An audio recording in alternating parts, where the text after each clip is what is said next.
Hello everyone, I am Mano Scaling, and I am here to help you today. I know you use this video to fall asleep, so before that, please like the video and subscribe to the channel, and also tell me where you are from and what time you are watching. Now get comfortable and relax. Story 1. We should have never gone to Fish Lake National Forest. I'm Brandon Edwards, I was 28 back then, and this is the story of how I lost everything. Sarah and I had been together for 3 years when we decided to take our first real road trip. She'd found this vintage Winnebago on Craigslist, a 1987 Chieftain with wood paneling and orange shag carpet that screamed, authentic wilderness experience. We both worked soul-crushing office jobs in Salt Lake City, and the idea of disappearing into the Utah wilderness for a long weekend felt like salvation.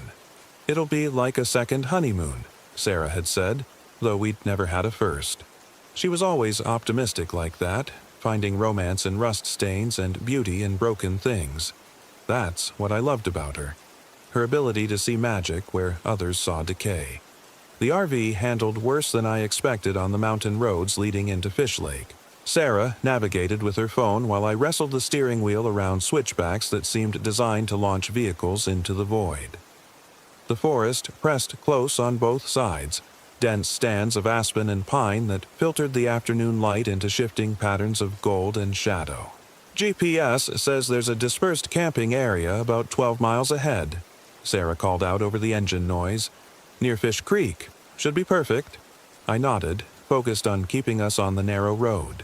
The GPS display showed we were following Forest Service Road 149, a thin line threading through an ocean of green. No cell towers out here.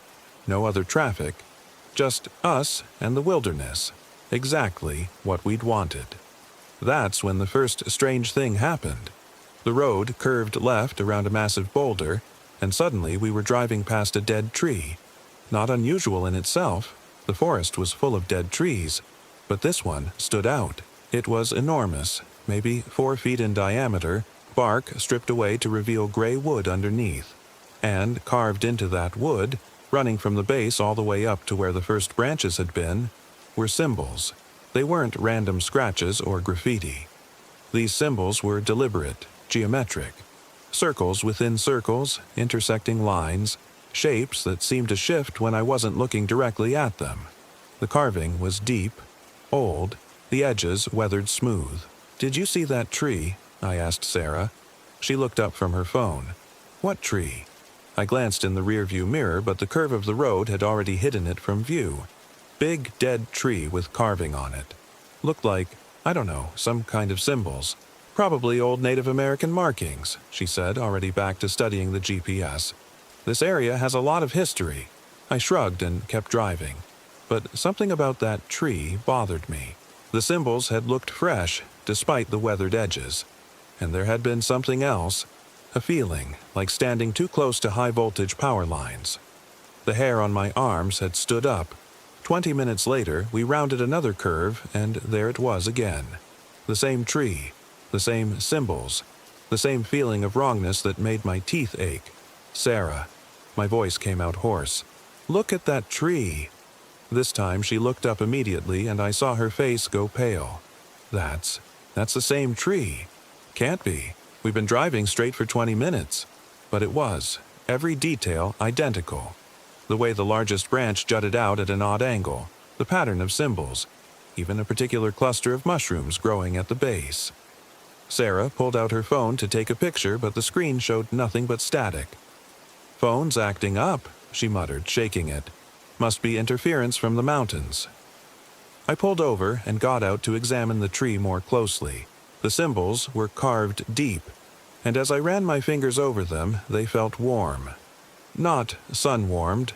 It was already late afternoon and the forest was cool, but warm from within, as if something lived inside the wood.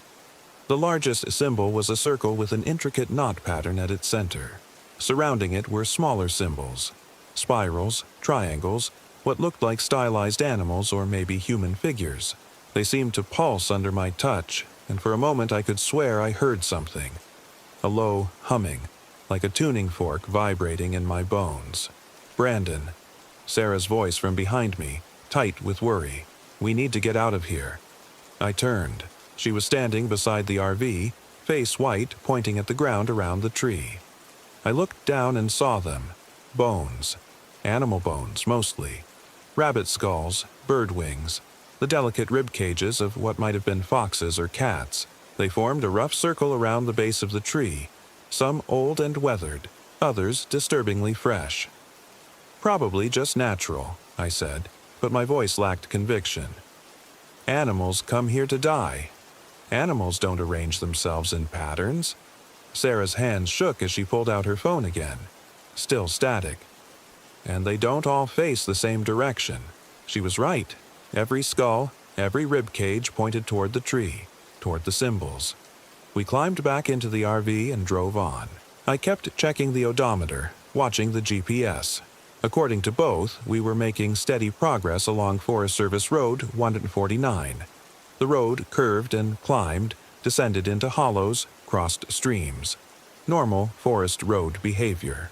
But 40 minutes later, we came around a sharp left turn, and there was the tree again. This time, neither of us spoke.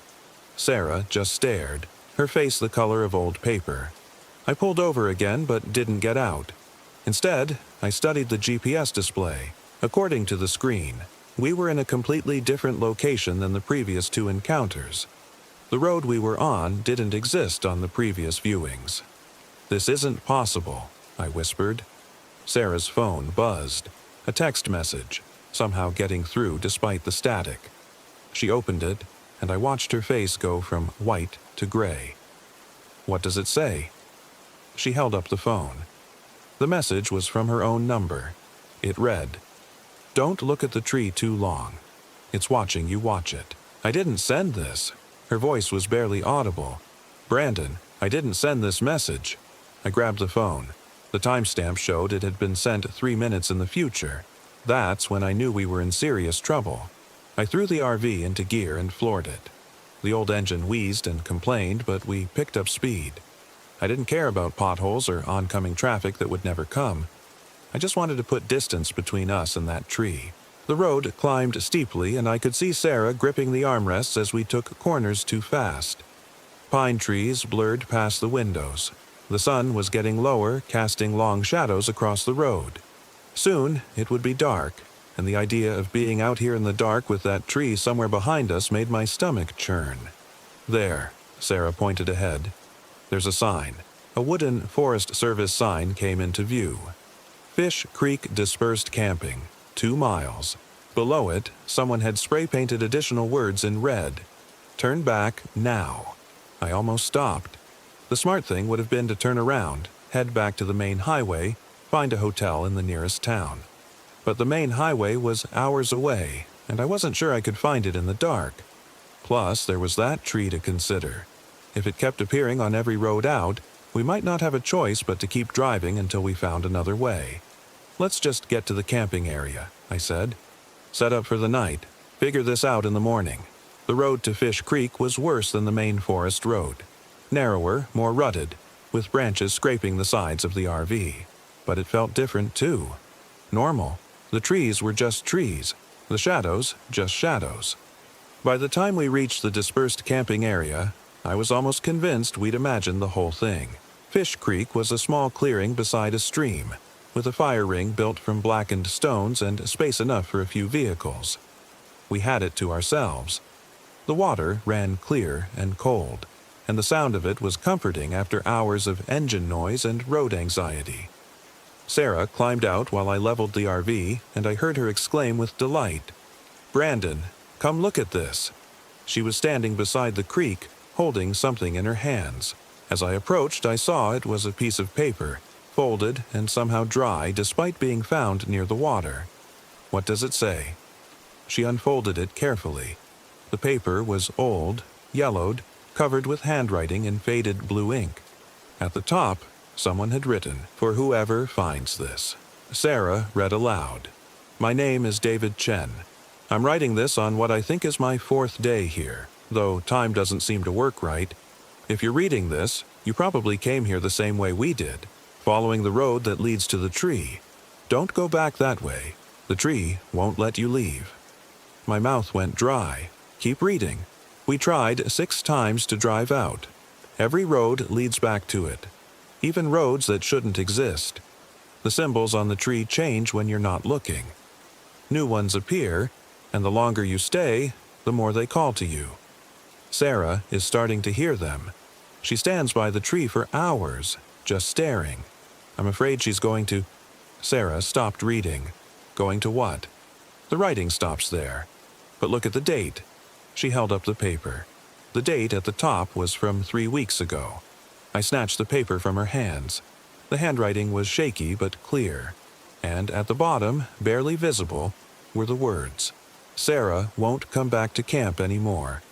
I can hear her singing by the tree. It's not her voice.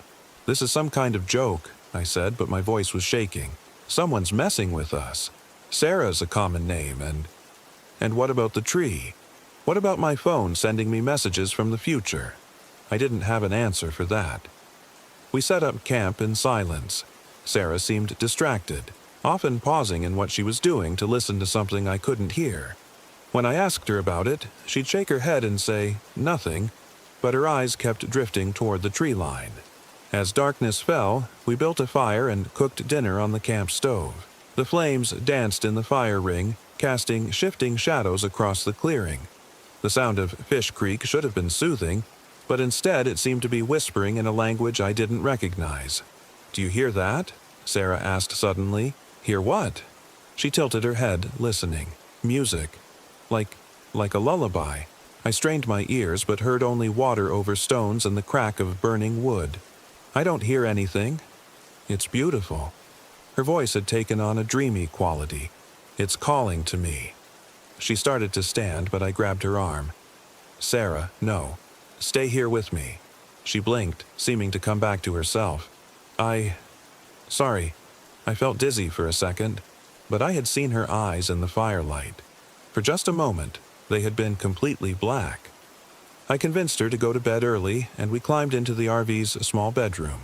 Sarah fell asleep almost immediately, but I lay awake listening to the night sounds. Owls calling, the rustle of small animals in the underbrush, the eternal whisper of the creek, and something else. Footsteps.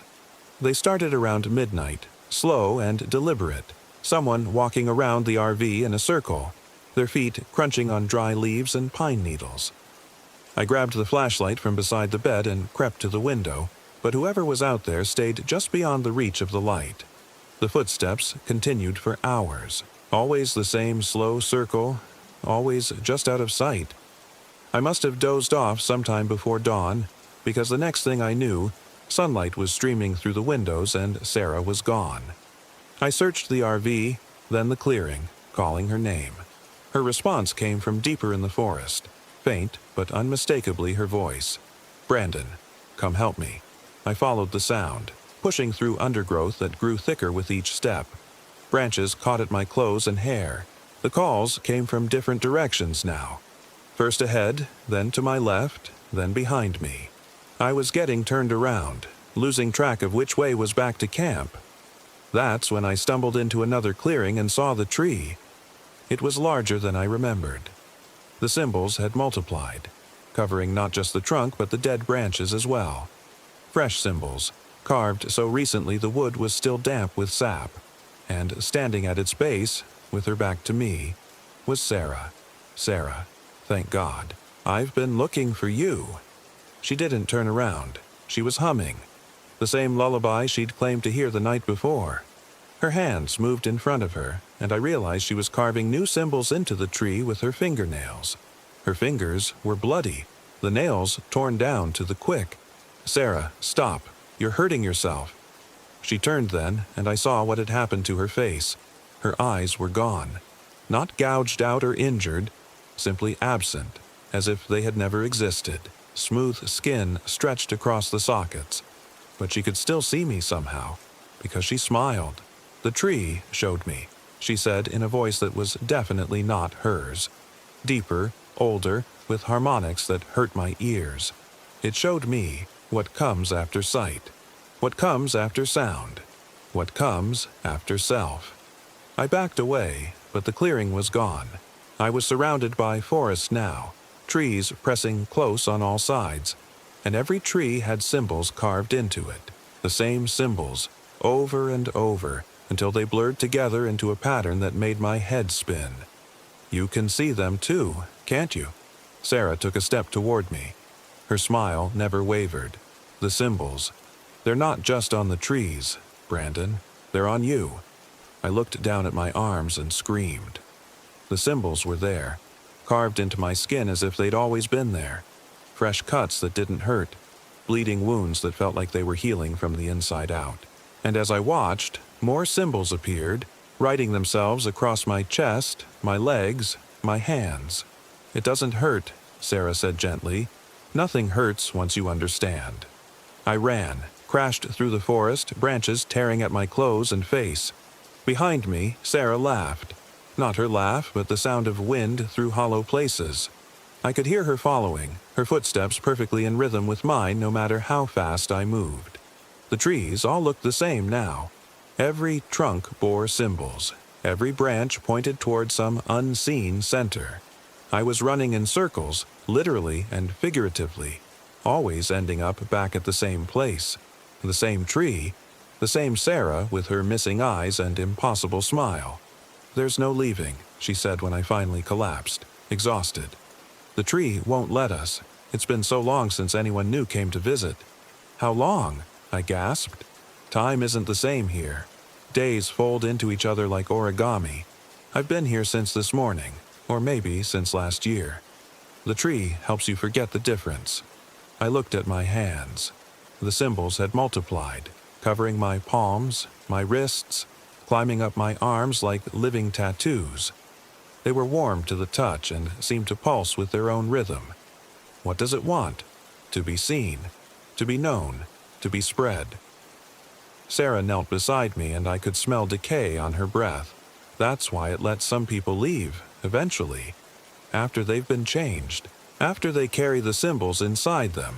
The note from David Chen. He left last week, or last year. Time folds, remember? But he took the symbols with him, carved into places you can't see.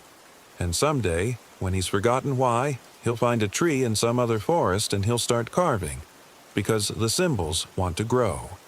I understood then. This wasn't about being trapped.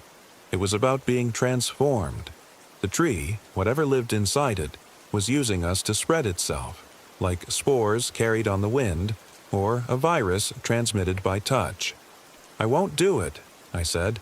"I won't become a carrier." Sarah tilted her head, listening to something I couldn't hear. "You already have. Look." I looked down at my hands again. The symbols were moving, rearranging themselves, forming new patterns. And with each new pattern, I could feel something changing inside my head. My thoughts becoming clearer, more focused. The forest around us seemed brighter, more alive. I could see the connections between all things. The roots beneath the soil, the fungal networks that linked tree to tree, the flow of energy that pulsed through every living thing. "It's beautiful," I whispered, and meant it. Sarah smiled. Her real smile this time. Warm and loving. Her eyes had returned, brown and familiar, though they held depths they'd never had before. "Now you understand," she said. "Now we can go home." We walked back to the RV together, hand in hand. The forest guided us, showing us paths that had been invisible before. Fish Creek still bubbled over its stones, but I could hear the music in it now. The same lullaby Sarah had been humming. The song the tree had been singing all along. We packed up our camp methodically, folding away our old life like clothes we'd outgrown. The RV started on the first try, and the road back to the highway was straight and clear. No dead trees, no circles, no confusion. Just before we reached the main road, I pulled over and got out. There was something I needed to do first. The aspen beside the road was perfect, straight and tall, with bark that would take carving well. I used my knife to start the first symbol, a circle with intricate knotwork at its center. The tree bled sap like tears, but I could feel its gratitude. It had been waiting so long to be chosen. Sarah watched from the RV, nodding approvingly. When I finished the first symbol, she joined me, and together we carved the rest, working by memory or instinct or something deeper. The patterns flowed from our hands like music made visible. When we were done, the tree looked different, more alive, more aware. Birds would avoid it, animals would give it a wide berth, but eventually someone would come. Someone curious, someone drawn by the symbols they couldn't quite understand. And the cycle would begin again. We drove home to Salt Lake City, back to our jobs and our apartment and our ordinary life. But we carried the symbols with us now, carved not just into our skin, but into our thoughts, our dreams, our understanding of the world. At night, I would trace the patterns on Sarah's arms, and she would trace them on mine. The symbols had faded from visibility, but never from presence. They were always there, just below the surface, waiting. A month later, I quit my job and started a landscaping business. Sarah left her office work to become a park ranger. We needed to be around trees, around growing things. The symbols called to bark and wood, sought the perfect canvas for their message. I've lost count now of how many trees we've marked, not just in Utah, but across the entire West as we've traveled for work. Each tree becomes a node in a vast network, connected by invisible threads to all the others. Sometimes I dream of the whole pattern, stretching from coast to coast like neural pathways in some enormous brain. Other people have started to notice. Hikers and campers posting photos online, asking about the strange symbols they've found carved in remote trees. Conspiracy theorists developing elaborate explanations. Scientists studying what they think are fungal infections or insect damage, not recognizing the deliberate intelligence behind the patterns. But some people understand. I can tell by their comments, the way they describe feeling drawn to return to the marked trees, to spend hours studying the symbols. These are the ones who will eventually pick up a knife, who will add their own marks to the pattern. The network grows. Sarah is pregnant now. We don't know how. We've been careful, and the doctors can't explain it. But when we had the ultrasound, the technician looked confused. She kept repositioning the wand, frowning at the screen. "Is everything okay?" Sarah asked. "I'm sure it's fine," the technician said, but she looked troubled. "It's just, the bone development is unusual, very symmetrical, almost like there are patterns forming." Sarah and I exchanged glances. We knew what the patterns would be. Our child will be born with the symbols already inscribed in their bones, ready to carry the message to the next generation. And their children will carry it further still, until every tree and every forest bears the marks, until the pattern is complete. I know how this sounds. I know you're thinking I've lost my mind, that the isolation and stress broke something in my brain. That's what I would have thought 3 months ago. But I'm writing this in a coffee shop in downtown Salt Lake City, surrounded by normal people living their normal lives. I look sane. I sound sane. I function perfectly well in the everyday world. It's just that I also serve something larger now. The woman at the table next to me has been doodling on her napkin while she reads, absent-minded sketches that she probably doesn't even notice she's making. But I notice. I recognize the patterns. Circles within circles, intersecting lines, shapes that seem to shift when you don't look directly at them. She's never been to Fish Lake National Forest. She's never seen our tree. But the symbols find a way to spread, carried by dreams and half-remembered stories and the collective unconscious that connects all minds. She looks up, catches me staring, smiles politely. There's something different about her eyes now, a depth that wasn't there when she walked in. Soon, she'll feel an urge to go camping, to find a quiet place in the woods where she can be alone with her thoughts. And when she finds the perfect tree, she'll know exactly what to do. The network grows. I finish my coffee and walk home to Sarah, who is teaching herself woodworking in our garage. She's become quite skilled at carving, her fingers moving with supernatural precision as she transforms ordinary lumber into something sacred. We'll sell her pieces at craft fairs and farmers' markets, spreading them across the region like seeds on the wind. Each carving carries a fragment of the pattern, not enough to be obvious, just enough to plant an idea in the subconscious of whoever takes it home, to make them dream of symbols, of trees, of quiet places where important work needs to be done. Tonight, Sarah will trace new symbols on my skin, and I will trace them on hers. Our unborn child will feel the vibrations through the womb and learn the patterns by heart. And somewhere in a coffee shop, a woman will drive to the nearest forest with a knife in her pocket and find a tree that's been waiting for her touch. The network grows. And I am no longer Brandon Edwards. Not really. I am a node in something vast and patient and utterly alien. I remember being human, the way you might remember a childhood home you've long since outgrown. It was small and limiting, and ultimately unnecessary. What I am now is so much more. If you are reading this, if you've made it this far, then the symbols have already found you. You felt them calling from the words on this page, drawing you deeper into the story despite your growing unease.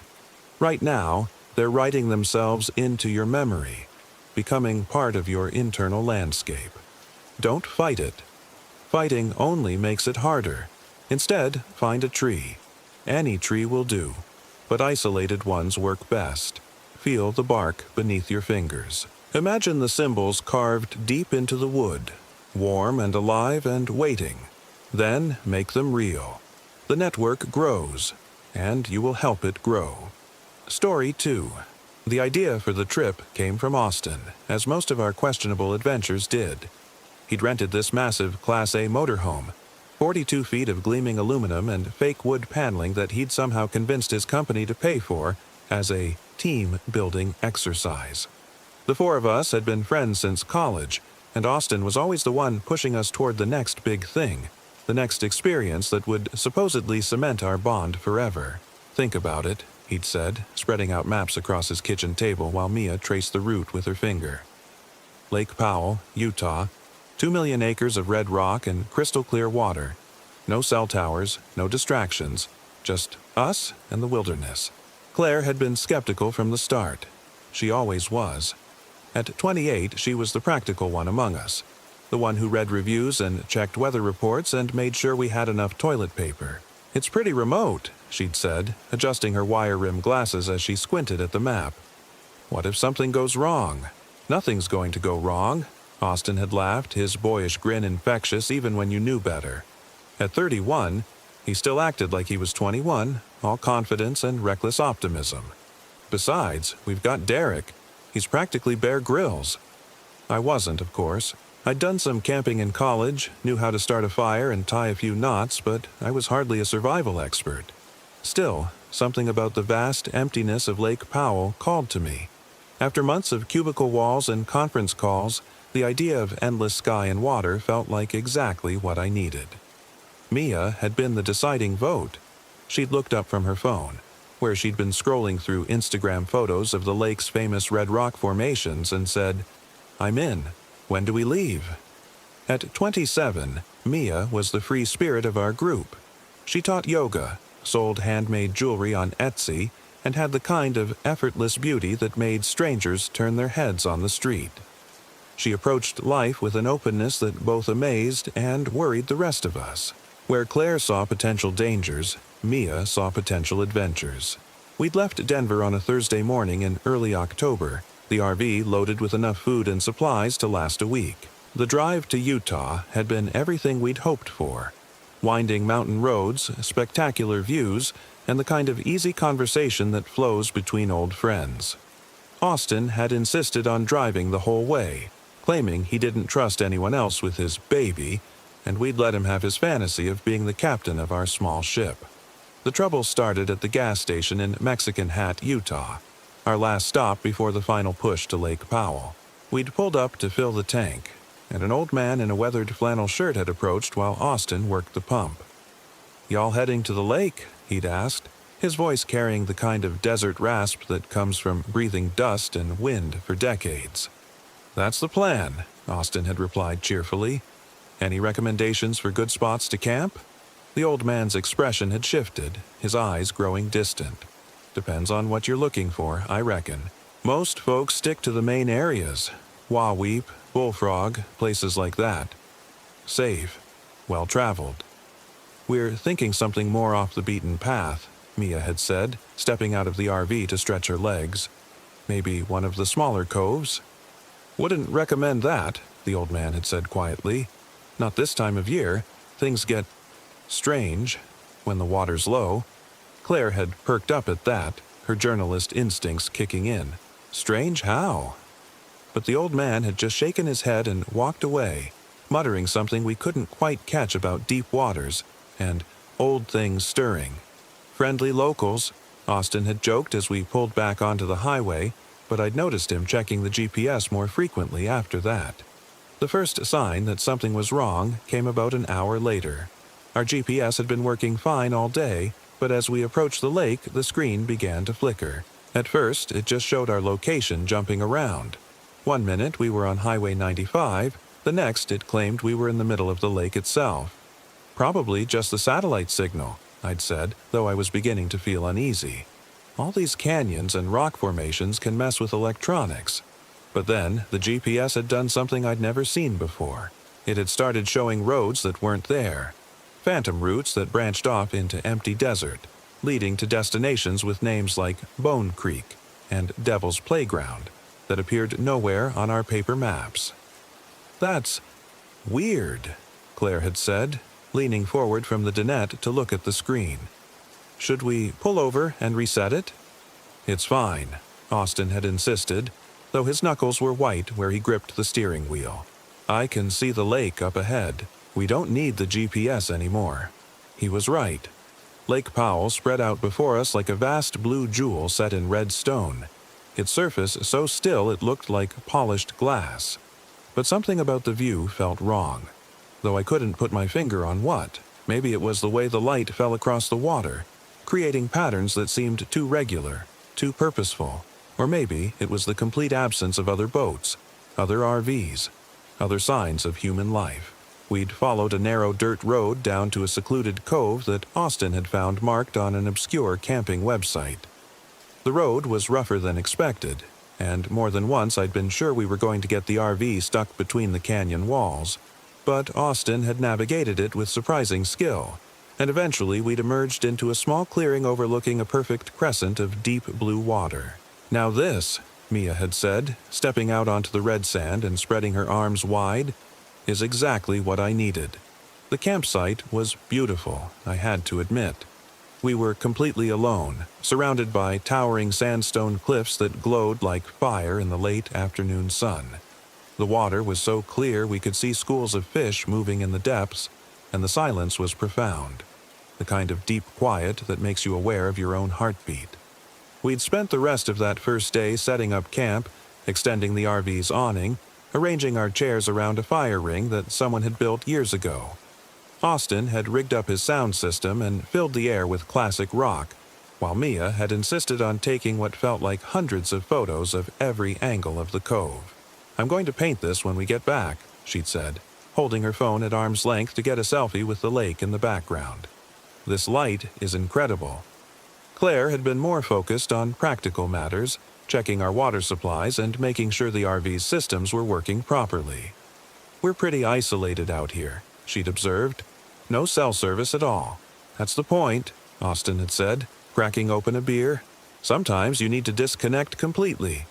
But as the sun had begun to set, painting the cliffs in shades of orange and purple, I'd started to feel that something was watching us. It was probably just the unfamiliar environment, the way sound carried differently in the canyons, but I found myself glancing over my shoulder more often than usual. The feeling had only gotten stronger after dark. We'd built a fire and settled into our chairs with drinks and snacks, but conversation had become strained. Every few minutes, one of us would look up at some sound from the darkness, a splash in the water, a scrabble of rocks from the cliffs above. But we never saw anything. "Did you guys hear that?" Mia had asked around 10 o'clock, sitting up straighter in her chair. We'd all listened, but heard only the gentle lapping of water against the shore. "Hear what?" Austin had asked. It sounded like singing, really faint, but definitely a voice. We'd strained our ears, but the night had remained silent except for the distant hoot of an owl. "Probably just the wind in the rocks," Claire had said, but her voice had carried an edge of uncertainty. Or maybe it was a loon, I'd suggested. They can sound almost human sometimes. But Mia had shaken her head. No, this was different. It was like someone calling my name.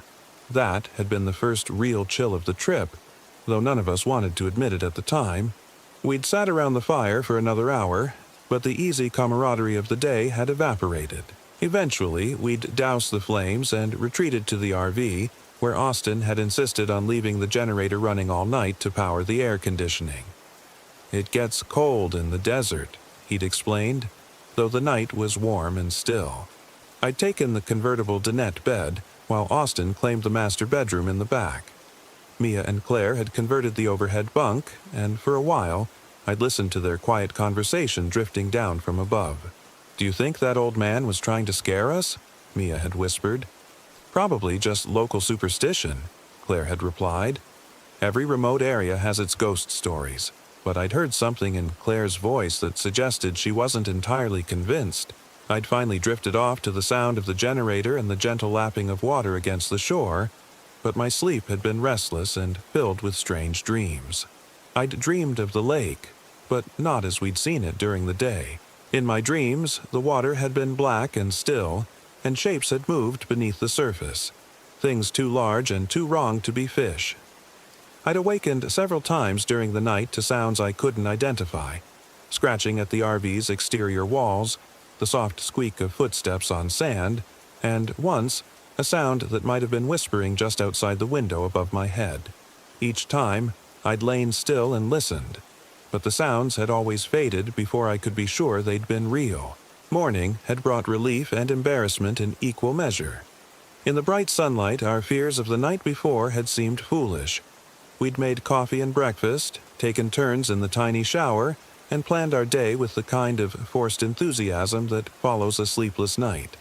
"I want to explore some of those side canyons," Austin had announced, studying a topographic map over his eggs and bacon. "There are supposed to be some amazing slot canyons up that way. And I want to swim," Mia had added, already changed into her bikini. "That water looks incredible." Claire had been less enthusiastic. "Maybe we should stick together today. You know, buddy system." "Come on, Claire," Austin had laughed. "What's the worst that could happen? We're in the middle of nowhere. It's not like there are serial killers hiding behind every rock." But there had been something in the way he'd said it. Too forceful, too insistent, that had made me wonder if he was trying to convince himself as much as us. In the end, we'd compromised. Austin and I would hike up to explore the slot canyons, while Mia and Claire stayed near the RV to swim and relax. We'd agreed to be back by sunset, and Austin had left his emergency whistle with Claire. 3 sharp blasts if you need us," he'd told her. "We'll come running." The hike had been spectacular.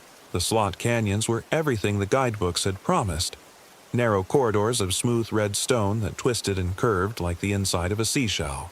Light filtered down from above in shafts of gold and amber, and our voices had echoed strangely in the confined space. But as we'd climbed higher, I'd begun to feel that same sense of being watched that had troubled me the night before. Several times I'd turned to catch a glimpse of movement in my peripheral vision, but there had never been anything there. "You feel that?" I'd asked Austin as we'd paused to rest in a small chamber where 3 canyons converged. "Feel what?" "Like we're not alone out here." Austin had laughed, but it had sounded forced. "You're getting spooked by the echo. These canyons can play tricks on your mind." But when he'd called out "hello" to demonstrate, the sound that had come back hadn't quite sounded like his voice. It had been close, but wrong somehow, the pitch slightly off, the rhythm just a beat too slow. We'd started heading back then, though neither of us had wanted to admit why. But the return trip had taken longer than expected. Paths that had been clear on the way up had seemed to branch and divide, leading us into dead ends and forcing us to backtrack. By the time we'd finally emerged from the canyons, the sun had been low on the horizon, painting the lake in shades of blood and fire. The RV had been visible from a quarter-mile away, sitting exactly where we'd left it in the small clearing beside the water. But something had looked wrong, even from that distance. It had taken me a moment to realize what. The awning was retracted, though we'd left it extended, and there were no signs of life around the campsite. "Where are they?" Austin had muttered, quickening his pace. We'd called out as we'd approached, but there had been no response. The RV's door had been closed, all the windows shut despite the warm evening. Austin had knocked before opening it, and we'd found Claire inside, sitting at the dinette with a cup of coffee that had long since gone cold. "Where's Mia?" I'd asked immediately. Claire had looked up at us with an expression I'd never seen before. Blank, distant, like she was looking through us rather than at us. "She went for a swim," she'd said in a flat, monotone voice. "When?" "A while ago." Austin and I had exchanged glances. "How long ago, Claire?" "It's almost sunset." She'd blinked slowly, as if struggling to focus. "I don't." I was reading, and then I must have dozed off. When I woke up, she was gone. I'd felt the first real stab of fear then. Mia was a strong swimmer, but Lake Powell was enormous, with underwater hazards and unpredictable currents. And the water was cold, much colder than it looked. We'd searched the shoreline, calling her name until our voices were hoarse. Austin had even waded out chest deep, diving down to feel along the rocky bottom near where Claire thought she'd seen Mia enter the water. But there had been no sign of her. "We need to call for help," Claire had said when we'd finally returned to the RV as full darkness fell. But of course there had been no cell service, and the emergency radio we'd brought had produced nothing but static. "Maybe she swam around to one of the other coves," I'd suggested. Though even as I'd said it, I'd known it was unlikely. The nearest cove was over a mile away, and the water between was deep and dark. "We should wait," Austin had decided. "She knows this area. She studied the maps all week. She'll come back when she gets cold or tired." But Mia hadn't come back. Not that night. We'd taken turns staying awake, watching the water and listening for any sound that might indicate her return. The lake had remained perfectly still, reflecting the stars like a black mirror. Twice I'd thought I'd seen ripples moving across the surface, too regular to be wind, too large to be fish, but when I'd pointed them out to the others, they'd seen nothing. Around 3 in the morning, Austin had suggested we motor the RV around the lake, searching the other coves and beaches. "She could be stranded somewhere," he'd said. "Maybe she got disoriented in the dark."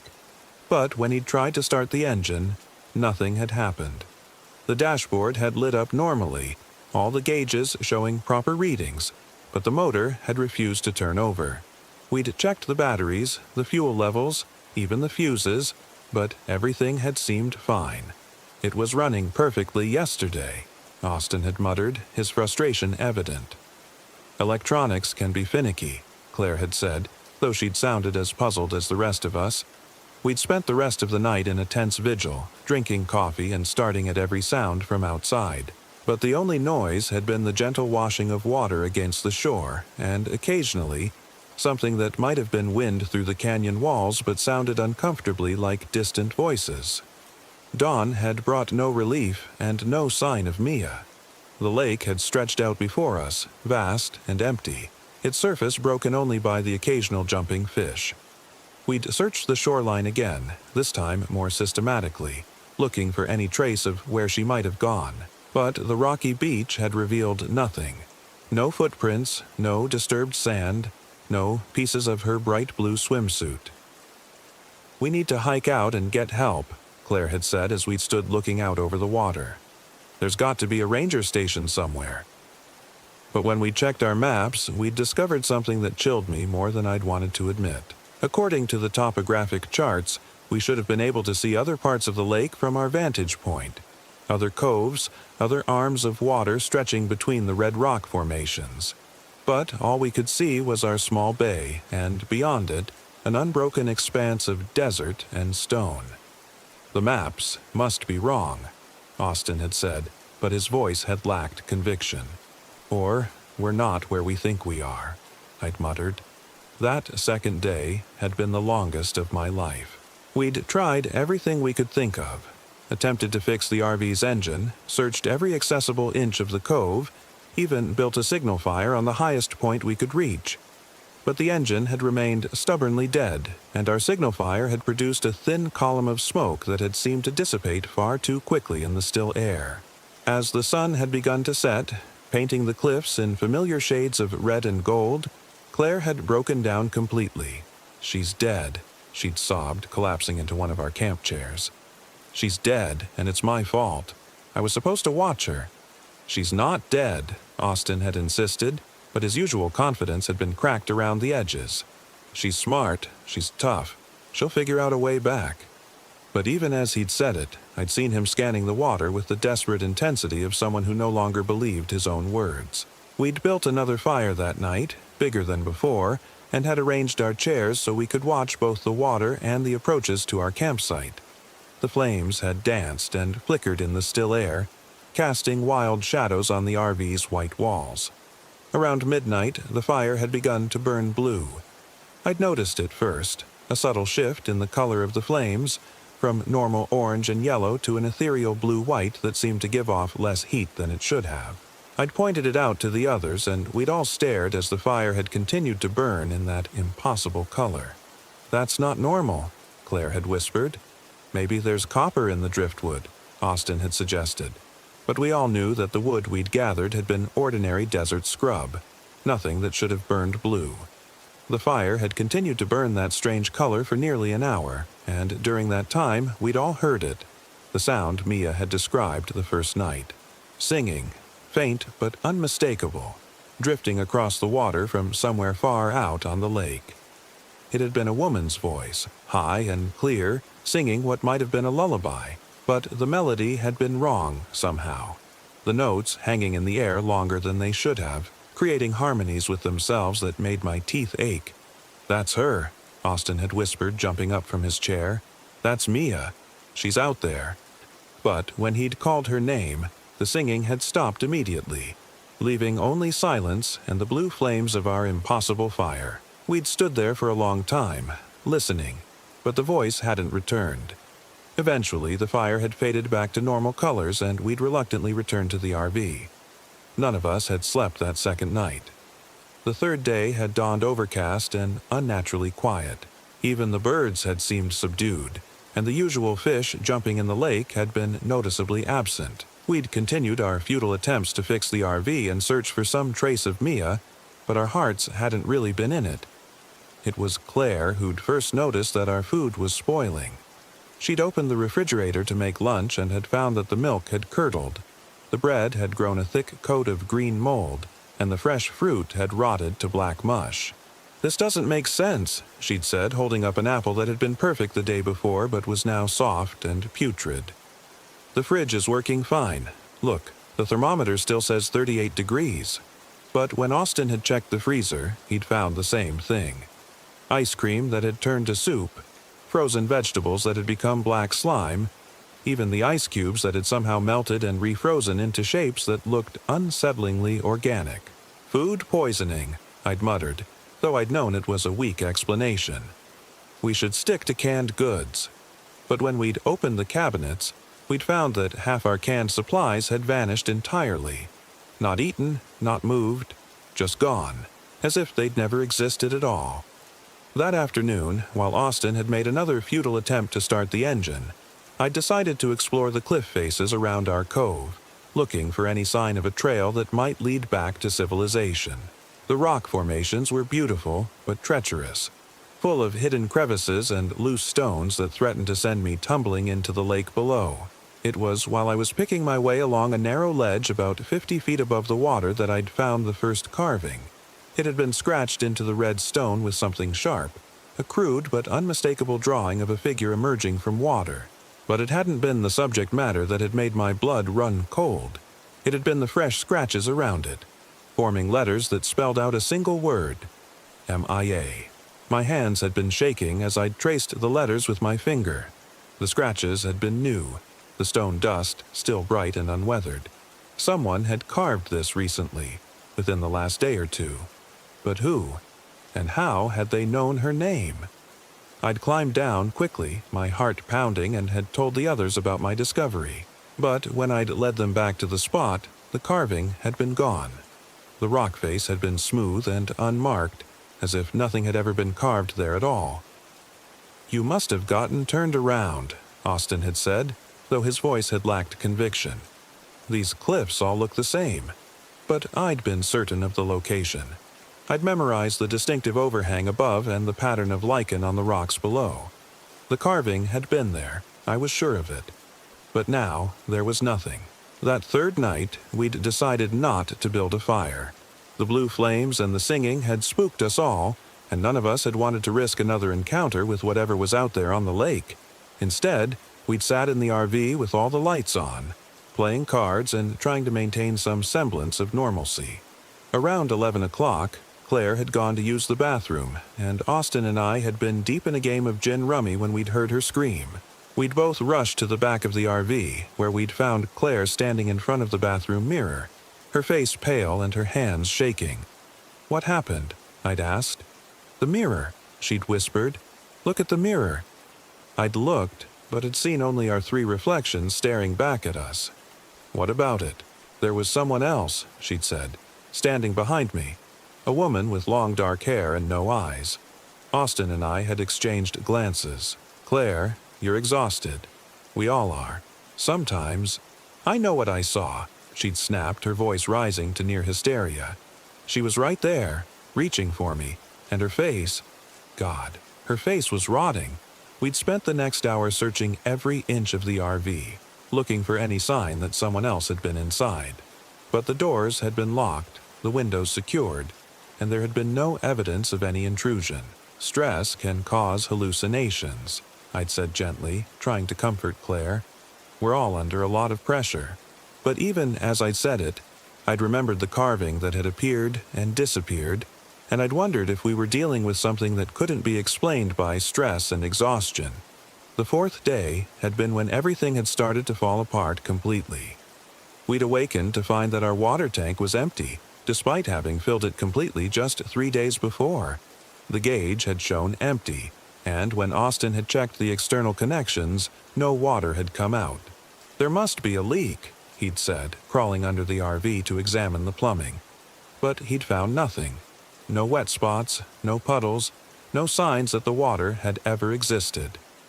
"This is impossible," Claire had said, her voice tight with the kind of control that comes just before a complete breakdown. Water doesn't just disappear. But it had, and we'd been forced to ration what little bottled water we had left while we'd debated our options. "We need to leave," Claire had said for the dozenth time. "We need to hike out and get help." "And abandon Mia?" Austin had shot back. "What if she comes back and we're not here?" "What if she doesn't come back at all?" Claire had countered. "What if she's already—" "Don't," Austin had cut her off. "Don't say it." But we'd all been thinking it. 3 days was too long. Even if Mia had somehow gotten stranded in another cove, she would have found a way to signal us by now. The silence from the lake had been complete and absolute. It was that afternoon, while we'd been sitting in the shade of the RV's awning and trying to decide what to do next, that she'd finally returned. I'd been the first to see her, a distant figure emerging from the water at the far end of the cove. She'd been walking slowly, deliberately, her long, dark hair streaming with water and her movements strangely fluid. "Mia!" Austin had shouted, jumping up from his chair. "Mia, over here!" But she hadn't responded to his call. She'd just continued walking, her bare feet making no sound on the rocky beach. As she'd gotten closer, I'd been able to see that she was still wearing her blue bikini, though it had looked different somehow. Darker, as if stained with something other than water. "Jesus, Mia, where have you been?" Claire had called out, relief evident in her voice. "We've been worried sick." But Mia hadn't answered.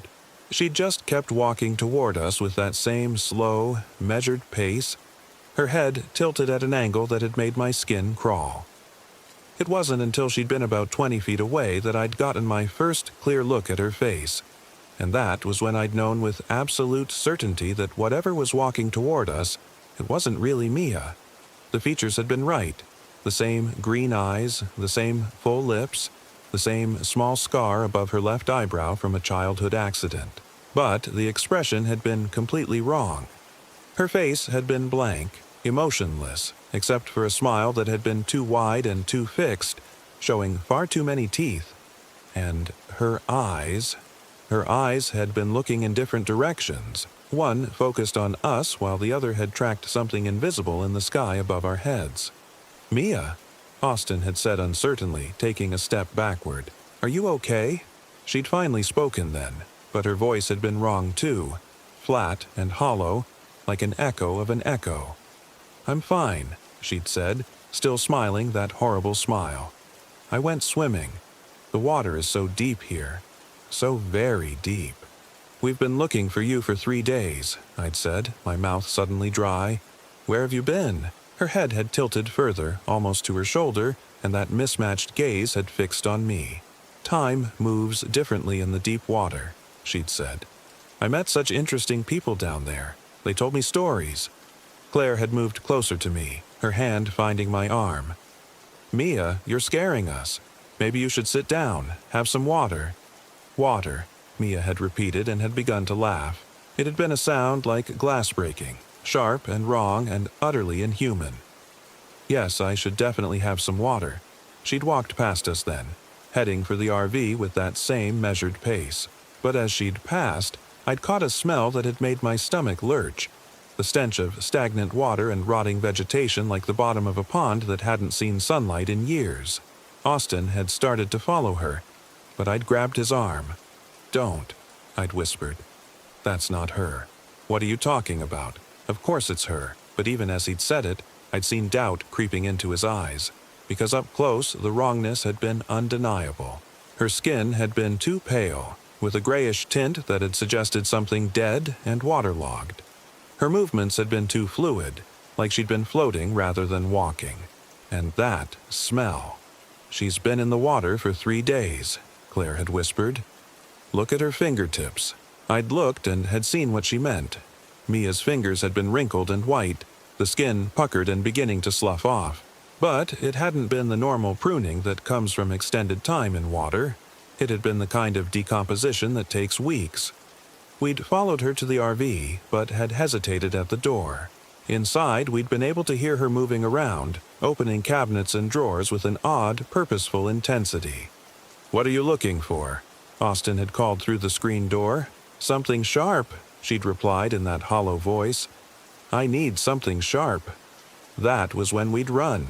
We'd grabbed what supplies we could carry, water bottles, a flashlight, the first aid kit, and had started hiking back toward the main road. It had been nearly dark, and the terrain had been treacherous, but staying near the RV had no longer been an option. Behind us, we'd heard the RV's door slam open, and that horrible laugh had echoed across the water. "Where are you going?" Mia's voice had called after us. We were just getting reacquainted, but we'd kept climbing, scrambling up the rocky slope that led away from the cove. Austin had led the way, his usual bravado replaced by grim determination. Claire had been breathing hard, unused to the physical exertion, but she'd kept pace without complaint. I'd brought up the rear, glancing back frequently to make sure we weren't being followed. But the cove had remained still and quiet, the RV's windows glowing yellow in the gathering darkness. We'd climbed for nearly an hour before stopping to rest on a flat shelf of rock overlooking the lake. The cove where we'd camped had been visible far below, a small crescent of dark water surrounded by towering walls of stone. The RV had looked like a toy from that height, its lights barely visible in the vast darkness. "How far do you think it is to the main road?" Claire had asked, wiping sweat from her forehead with the back of her hand. "Can't be more than 5 or 6 miles, Austin had replied, though he'd sounded less certain than usual. "We'll be there by morning." But that was when I'd noticed something that had made my blood run cold. There, far below us on the beach beside the RV, had been a figure. It had been too distant to make out clearly, but it had been moving with that same fluid, unnatural gait that had characterized Mia's return from the water. "Look," I'd whispered, pointing down at the cove. The others had followed my gaze, and we'd all watched as the figure had raised one arm and begun to wave at us. Even from that distance, I'd been able to see the pale gleam of teeth in a too-wide smile. "She knows. We're here," Claire had said, her voice barely audible. "How is that possible?" Austin had asked. "We're hundreds of feet up." But as we'd watched, the figure had begun to climb. Not along the established trail we'd taken, but straight up the cliff face, moving with an impossible speed and agility that had defied every law of physics I'd known. "Run," I'd said. "We'd run." The next several hours had been a nightmare of stumbling through darkness, following game trails and dry washes that had seemed to branch and divide without reason. Our flashlight had begun to dim after the first hour, and we'd been forced to conserve the batteries, using it only when absolutely necessary to navigate particularly treacherous sections. Behind us, always behind us, we'd heard the sound of pursuit. Not footsteps exactly, but something moving through the brush with a liquid grace that had suggested something that belonged in water rather than on land. "This way," Austin had whispered at one point, leading us into a narrow canyon that had promised concealment. But the canyon had ended in a sheer wall, forcing us to backtrack. And when we'd emerged, we'd found fresh scratches in the sand, symbols that had looked disturbingly similar to the carving I'd seen on the cliff face. Dawn had found us exhausted and disoriented, huddled in a small cave we'd discovered in the side of a wash. We'd taken turns sleeping in 2-hour shifts, one person always awake to watch for signs of pursuit. It was during Claire's watch that the thing wearing Mia's face had found us. I'd awakened to Claire's terrified whimpering and had opened my eyes to see a figure crouched at the mouth of the cave. In the dim, pre-dawn light, it had looked like Mia, the same dark hair, the same slender build. But there had been something fundamentally wrong with the way it had held itself, like a marionette being manipulated by an inexperienced puppeteer. "I've been looking everywhere for you," it had said in Mia's voice, though the words had seemed to come from somewhere deeper than her throat. "Why did you leave me?" Austin had awakened then, and I'd seen his face go through the same progression of hope, recognition, and growing horror that I'd experienced. "Mia," he'd said carefully, "where have you been?" "Swimming," she'd replied, still crouched in that unnatural position. "Learning. The deep water has so much to teach." "You've been gone for 3 days," Claire had said, her voice shaking. "We thought you were dead." The thing had tilted its head, considering this. "Dead?" it had said, and had begun to laugh again. "No, not dead. Changed. Improved. Would you like to see?" Before any of us could respond, it had begun to move. But instead of standing up like a normal person, it had unfolded itself, revealing joints that bent in directions they shouldn't have and limbs that seemed too long for the body they belonged to. That was when Austin had screamed. The sound had echoed through the canyon, and the thing had reacted by moving faster than anything human should have been able to move. In an instant, it had been inside the cave with us, and I'd gotten my first close look at what Mia had become. Her skin had been the color of lake water, pale green with darker mottling that had suggested decomposition. Her hair had been full of weeds and small stones, and when she'd smiled, I'd seen that her teeth had been replaced by rows of needle-sharp points that had looked more suited to a deep-water predator than a human being. But worst of all had been her eyes. They'd been completely black, like pools of oil, and they'd reflected the dim light in a way that had suggested they weren't entirely solid anymore. "Don't be afraid," she'd said, reaching out with fingers that had been webbed and tipped with claws. "The water is calling you too. Can't you hear it?" And the terrible thing was, I could. Faintly, at the very edge of perception, I'd heard something that might have been music drifting up from the direction of the lake. It had been beautiful and hypnotic, and part of me had wanted nothing more than to follow it down to the water's edge. But Claire had grabbed my arm, her fingernails digging into my skin, and the spell had been broken. "We need to go," she'd hissed. "Now." We'd scrambled out of the cave, leaving our supplies behind in our haste to escape. The thing that had been Mia had followed, but its movements had become jerky and unnatural once it had been exposed to direct sunlight, as if the light had been painful or disorienting.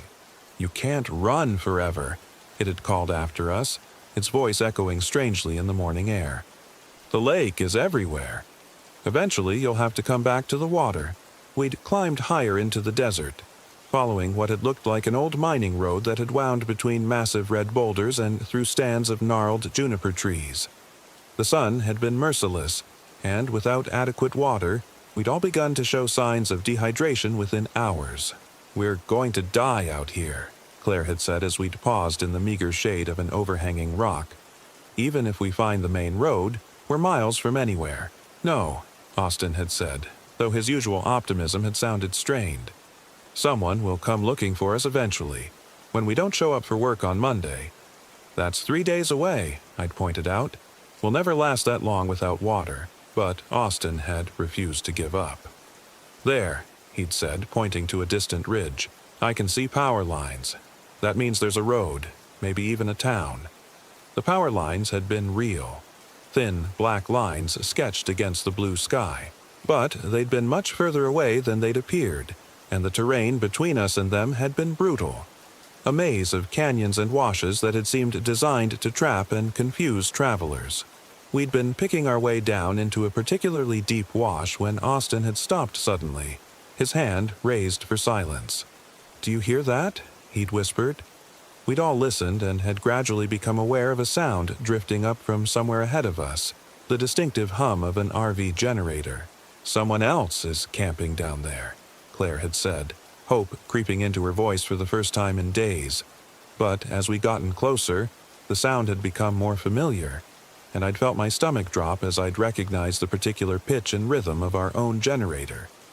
We'd climbed to the edge of the wash and had looked down to see our own RV sitting in a clearing beside a small pool of water. Everything had been exactly as we'd left it 4 days ago. The retracted awning, the dead fire ring, even our abandoned camp chairs still arranged around the cold ashes.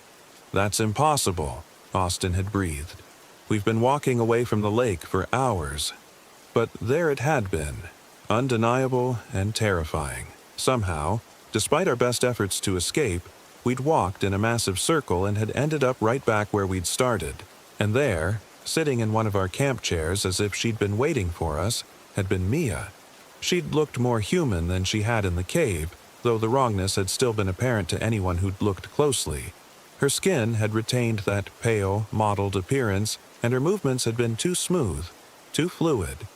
But the most disturbing thing had been her expression, patient and knowing, like a predator that had finally cornered its prey.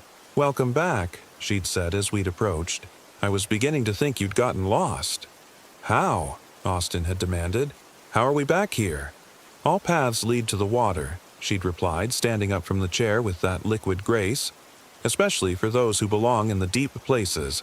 That was when I'd noticed what she'd been doing while she'd waited for us. Arranged around the campsite had been our missing supplies, the vanished canned goods, the rotted food from the refrigerator, even personal items we'd left in the RV. But everything had been wrong, transformed in subtle but disturbing ways. The canned goods had been opened and emptied, their contents arranged in patterns that had hurt to look at directly. The rotted food had been sculpted into shapes that had suggested faces, or perhaps things that were trying to become faces. And our personal belongings had been arranged in neat lines, like grave goods prepared for a burial. "What did you do?" Claire had whispered. "I prepared," Mia had answered. "The deep ones have such specific requirements."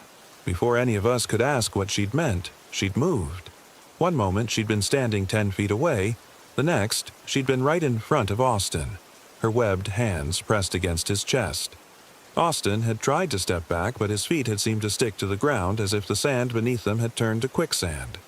"Mia, please," he'd said. "It's me. It's Austin. Remember?" "I remember," she'd said, and her voice had carried harmonics that had made my bones vibrate. "I remember everything, including how you always wanted to go deeper." Her hands had begun to glow with a phosphorescent light, and where they'd touched Austin's shirt, the fabric had started to dissolve. Beneath it, his skin had begun to take on the same pale, mottled appearance that had marked Mia's transformation. "No!" Claire had screamed, rushing forward, but when she'd tried to grab Mia's arm, her hand had passed right through it, as if Mia had been made of water rather than flesh. Austin had begun to convulse, his back arching as something had moved beneath his skin. His eyes had rolled back, showing only white, and foam had bubbled from his mouth. "The deep water calls," Mia had said, her voice now carrying the sound of rushing currents. "It's time to answer." That was when I'd seen them, shapes moving beneath the surface of the small pool beside our campsite. Not fish, but things that might once have been human, their pale forms writhing and dancing in the dark water. And I'd understood then what had happened to Mia, what was happening to Austin, and what would happen to Claire and me if we didn't act quickly. I'd grabbed Claire's hand and had run for the RV. Behind us, Austin's screams had grown higher and more desperate until they'd no longer sounded human at all. The RV's engine had started immediately this time, roaring to life as if it had never been broken. I'd thrown it into gear and had gunned the accelerator, sending us lurching forward across the rough ground.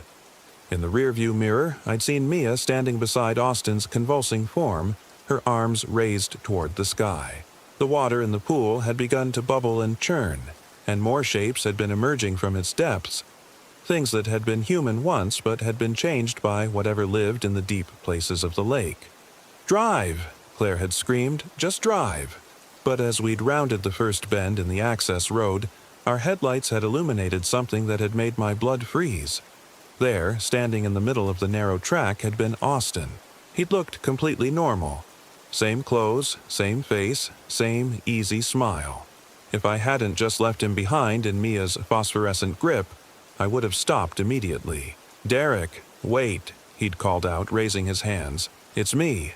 I got away. Don't leave me here." I'd hesitated for just a moment, my foot hovering over the brake pedal. But then I'd seen his eyes in the headlights' glare, black and reflective like pools of oil, and I'd known that whatever was standing in our path, it wasn't Austin anymore. I'd hit the gas instead of the brakes. The thing had leaped aside at the last second, moving with inhuman speed and agility. In the side mirror, I'd seen it watching us go, still wearing Austin's face but standing in a posture no human spine could achieve. "Oh, God," Claire had whispered beside me. "Oh, God. Oh, God. Oh, God." The road out had seemed longer than the road in, winding through canyons that I didn't remember from our arrival. The GPS had been completely useless, showing our location as somewhere in the middle of the lake itself, hundreds of feet underwater. But eventually we'd seen lights ahead, the blessed glow of civilization. A small town had appeared around a bend in the road, just a handful of buildings clustered around a gas station and a diner, but it had looked like paradise after the horrors of the lake. I'd pulled into the gas station and had sat for a moment with the engine running, hardly able to believe we'd made it. Beside me, Claire had been crying quietly, her face buried in her hands. "We need to call the police," she'd said. "Tell them about Mia and Austin." "And tell them what?" I'd asked. "That our friends were possessed by lake monsters?" She'd looked at me then, and I'd seen my own haunted expression reflected in her eyes. Then what do we do? I'd had no answer for that. How do you explain something that defies explanation? How do you mourn friends who might still be alive, but changed into something that wore their faces like masks? We'd bought gas and water and had called the authorities from the payphone outside the diner. But when the park rangers had gone to investigate, they'd found no trace of our campsite. The cove was there, exactly as described, but there had been no RV, no supplies, no evidence that anyone had ever camped there at all. "Must have been a different cove," the ranger had told us kindly. "Lake Powell has hundreds of them. Easy to get confused, but I'd known it had been the right place. I'd memorized every detail of those red rock walls, every curve of that crescent beach. Our friends were still there somewhere, in the deep water where time moved differently and old things waited with infinite patience. Claire and I had driven back to Denver in silence, taking turns at the wheel and stopping only when absolutely necessary. We'd tried to return to our normal lives, but normal had become a foreign concept. Claire had quit her job at the newspaper and had moved back in with her parents in Ohio. I'd lasted another month at my marketing firm before the confines of the office had become unbearable. That was 6 months ago. Since then, I've traveled constantly, never staying in one place for more than a few weeks. I tell people I'm a freelance photographer now, documenting remote locations for travel magazines. But the truth is, I can't stay away from water. Not because I want to. God knows I never want to see another lake or river as long as I live, but because I have to keep moving, have to keep checking. Because sometimes, in quiet moments when I'm not expecting it, I hear Mia's voice calling my name. The postcards started arriving about a month after our return. They're always postmarked from small towns near lakes and rivers, Lake Champlain in Vermont, Crater Lake in Oregon, the Finger Lakes in New York. The images on the front are always the same. Pristine water surrounded by beautiful scenery, the kind of photos that fill tourism brochures. But it's the messages on the back that keep me awake at night. The water misses you. M. Austin says hello. He's learning to breathe underwater. M. Such deep water here. Perfect for swimming. You should visit. M. The handwriting is definitely Mia's. I've compared it to old birthday cards and notes she'd left me over the years. But the paper is always damp when the postcards arrive, and they smell like stagnant water and rotting vegetation. Claire gets them too. She called me last week, sobbing, to tell me about the latest one. It had been postmarked from a town in Minnesota near the Boundary Waters. The message had been longer than usual. Claire, you were always the smart one. You know this isn't over. The deep places are calling, and eventually everyone has to answer. Save yourself the trouble of running. Find the nearest lake and just walk in. It's so much easier if you don't fight it. The water is warm here, and we're all waiting for you. Love and deep currents, Mia. I'd booked a flight to Minneapolis that same day. I found the lake 3 days later, a small, unnamed body of water hidden in the dense forests of northern Minnesota. The locals in the nearest town, if you could call a gas station and a bait shop a town, had been reluctant to give me directions. Not much up there, the man behind the counter had said when I'd asked about lakes in the area. Just Heron Lake, and nobody goes there anymore. Why not? He'd shrugged, but I'd caught the way his eyes had flickered toward the window, as if he'd been checking to make sure no one was listening. Fishing's no good, water's funny. Funny how? Just funny. You'd be better off trying Pine Lake about 10 miles south. Good bass fishing there. But I'd pressed him for directions to Heron Lake, and eventually he'd given them to me, along with a look that had suggested he thought I was making a serious mistake. The lake had been everything I'd feared and more. It was small, maybe half a mile across, surrounded by dense stands of pine and birch that had blocked out most of the afternoon light. The water had been perfectly still and so dark it had looked like polished obsidian. There had been no signs of current camping, but along the shoreline I'd found evidence of old fires and the rusted remains of what might once have been a dock. And, scratched into the bark of a massive pine tree, I'd found a message. Derek. October 15th. The water is warm. M. October 15th. That had been yesterday.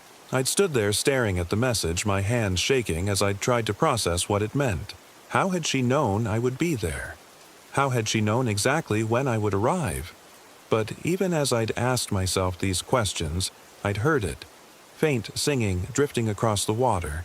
The same melody I'd heard that night at Lake Powell when our fire had burned blue. And I'd seen her then, far out on the lake, her head barely visible above the dark surface. She'd been watching me, and even from that distance, I'd been able to see the pale gleam of her impossible smile. She'd begun to swim toward shore then, her movements creating no wake, no ripples on the still surface. I'd known I should run, should get back in my rental car and drive as far and as fast as possible. But the singing had been so beautiful, so hypnotic, and my feet had seemed rooted to the muddy shore. It wasn't until she'd been close enough for me to see the phosphorescent glow beneath her skin that I'd finally broken free of the spell. I'd turned and had run for the car, crashing through the underbrush and nearly falling twice before reaching the narrow dirt road where I'd parked. The engine had started immediately, and I'd driven away without looking back. But in my rearview mirror, I'd seen a pale figure standing at the edge of the trees, watching me go. That was yesterday. Now I'm in a motel room in Duluth, writing this all down while I still remember the details clearly, because I'm starting to forget things. Small details at first, but important ones, like the exact color of Austin's eyes, or the sound of Claire's laugh, or what Mia looked like before the lake changed her. The forgetting is spreading, and I think I know why. The water isn't done with me yet. It's patient, but persistent, and it knows that eventually I'll have to sleep. And when I sleep, I dream of deep water and old things that have been waiting for so very long. I can hear singing outside my window now, faint but growing stronger. The melody is familiar. The same lullaby I've been hearing for months, the one that calls to something deep and primal in my brain. There's a pool at this motel, just visible from my room, and the water is probably warm and inviting. Claire called an hour ago. She was crying, but there had been something else in her voice. Relief, maybe, or acceptance. I found her postcard, she'd said, the one from Minnesota. But Derek, the postmark date is from tomorrow. She knew we'd be here before we did. Where are you? I'd asked. Does it matter? There's water everywhere, Derek. Lakes and rivers and streams and even that little fountain in the park where I used to feed the ducks when I was a kid. She's in all of it now, waiting. The line had gone quiet then, and when I'd called her name, a different voice had answered. Familiar but wrong, like an echo from the bottom of a well. Derek, it had said in Mia's hollow tones. Claire's gone swimming. She'll be so much happier now. The deep water has room for everyone. I'd hung up then, but the phone had rung again immediately. And again. And again. Each time I'd answered, hoping against hope that it would be Claire's voice, normal and human and alive. But it had always been Mia, and each time she'd sounded more like herself and less like the thing from the lake. You can't run forever, she'd said during the last call. The water is calling you home.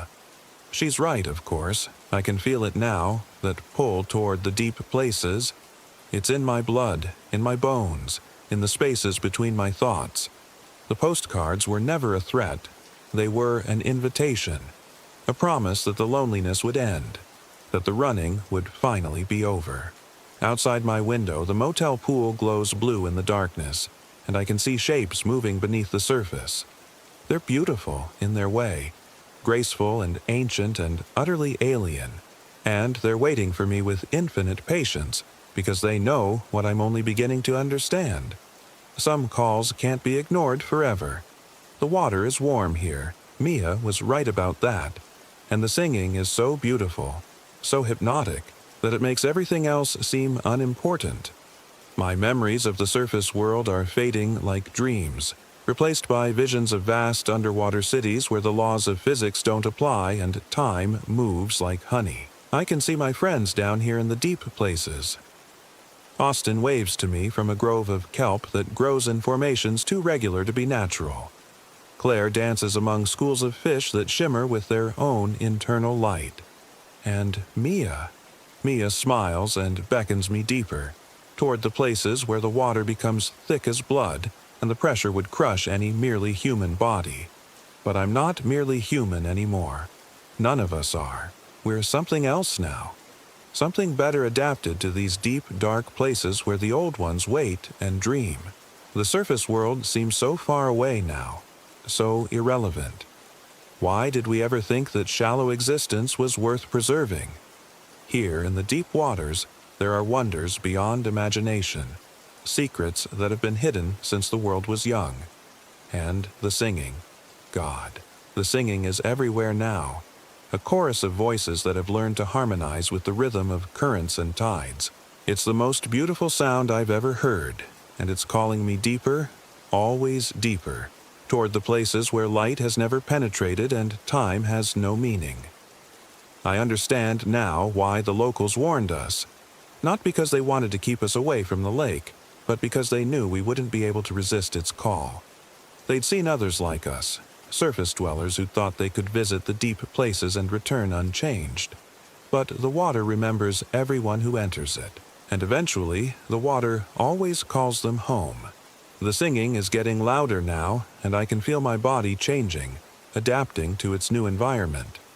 My lungs are learning to extract oxygen from water instead of air, and my eyes are developing the ability to see in the absolute darkness of the deepest trenches. Soon, I'll join the others in their endless dance through the underwater canyons and forgotten cities. We'll sing together, our voices carrying across the deep currents to call others to join us. Because the water is always hungry for new voices, new dancers, new residents for its hidden kingdoms. And someday, when other surface dwellers come to visit the beautiful, pristine lakes and rivers of the world, they'll hear our song drifting across the water in the quiet hours before dawn. They'll feel the same pull that drew us down into the deep places. The same irresistible call that promises answers to questions they didn't even know they had.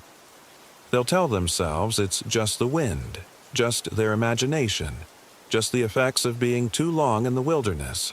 But deep down, they'll know the truth that we learned too late. All water is connected, and in the deepest places, old things dream of new companions. The water is calling you too. Can you hear it? Can you hear us singing? Author's note: this account was found on the computer of Derek Spencer, who disappeared from a Duluth motel in October 2025. The motel's pool was found to contain an unusually high concentration of lake sediment, though the source of the contamination remains unknown. Claire Cross was reported missing from her parents' home in Ohio the same week. Neither Mia Hart nor Austin Perry have been seen since their reported disappearance at Lake Powell in Utah. All 4 individuals were last known to be traveling together in a rented RV that was never recovered. Story 3. We should have never gone to Gifford Pinchot Forest. I'm Sarah Martinez. I was 42 back then. And this is the story of how I lost everything. The RV had been David's idea, of course. My husband always thought he could solve our family's problems with another vacation, another adventure, another chance to reconnect. Our marriage had been hanging by threads since his affair came to light 6 months earlier, and our kids, Emma, 19, and Jake, 17, barely spoke to either of us anymore. They communicated in eye rolls and heavy sighs, their faces permanently lit by phone screens that provided better company than their parents. "Come on, Sarah," David had said, spreading out the Washington State camping guide on our kitchen table like he was planning a military operation. "Remember when we used to love camping? Before the kids, before everything got so complicated?" I remembered. I remembered a lot of things David seemed to have forgotten. But here we were, 3 weeks later, our 30-foot Winnebago crawling up a narrow Forest Service road deep in the Cascade Mountains. The October rain drummed against the windshield in a steady rhythm that made my temples throb.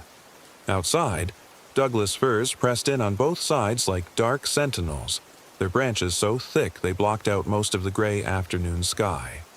"This is so stupid," Emma muttered from the dinette behind us, not looking up from her phone. "There's no cell service up here. What if there's an emergency?" "That's the point, honey," David said, his knuckles white on the steering wheel as he navigated another switchback. "To disconnect, to be present with each other."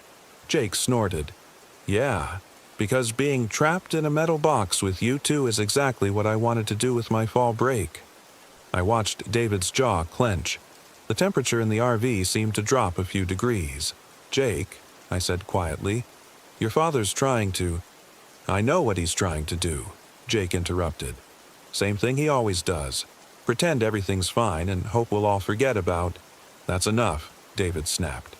The silence that followed was broken only by the rain and the labored whine of the engine climbing the steep grade. I stared out at the endless trees and wondered if this trip was going to finish destroying what was left of our family, or if there was nothing left to destroy. The GPS had lost signal 20 minutes ago, leaving us to follow increasingly dubious Forest Service signs. David insisted he knew where we were going. Sunset Campground, a remote spot he'd found online that promised authentic wilderness camping with RV hookups. The website had been sparse on details, just a grainy photo of a clearing surrounded by old-growth forest and a phone number that went straight to voicemail. "There," David said, pointing through the windshield. "Finally." I looked up to see a weathered wooden sign hanging at a crooked angle. Sunset Campground. Elevation 4200 FT.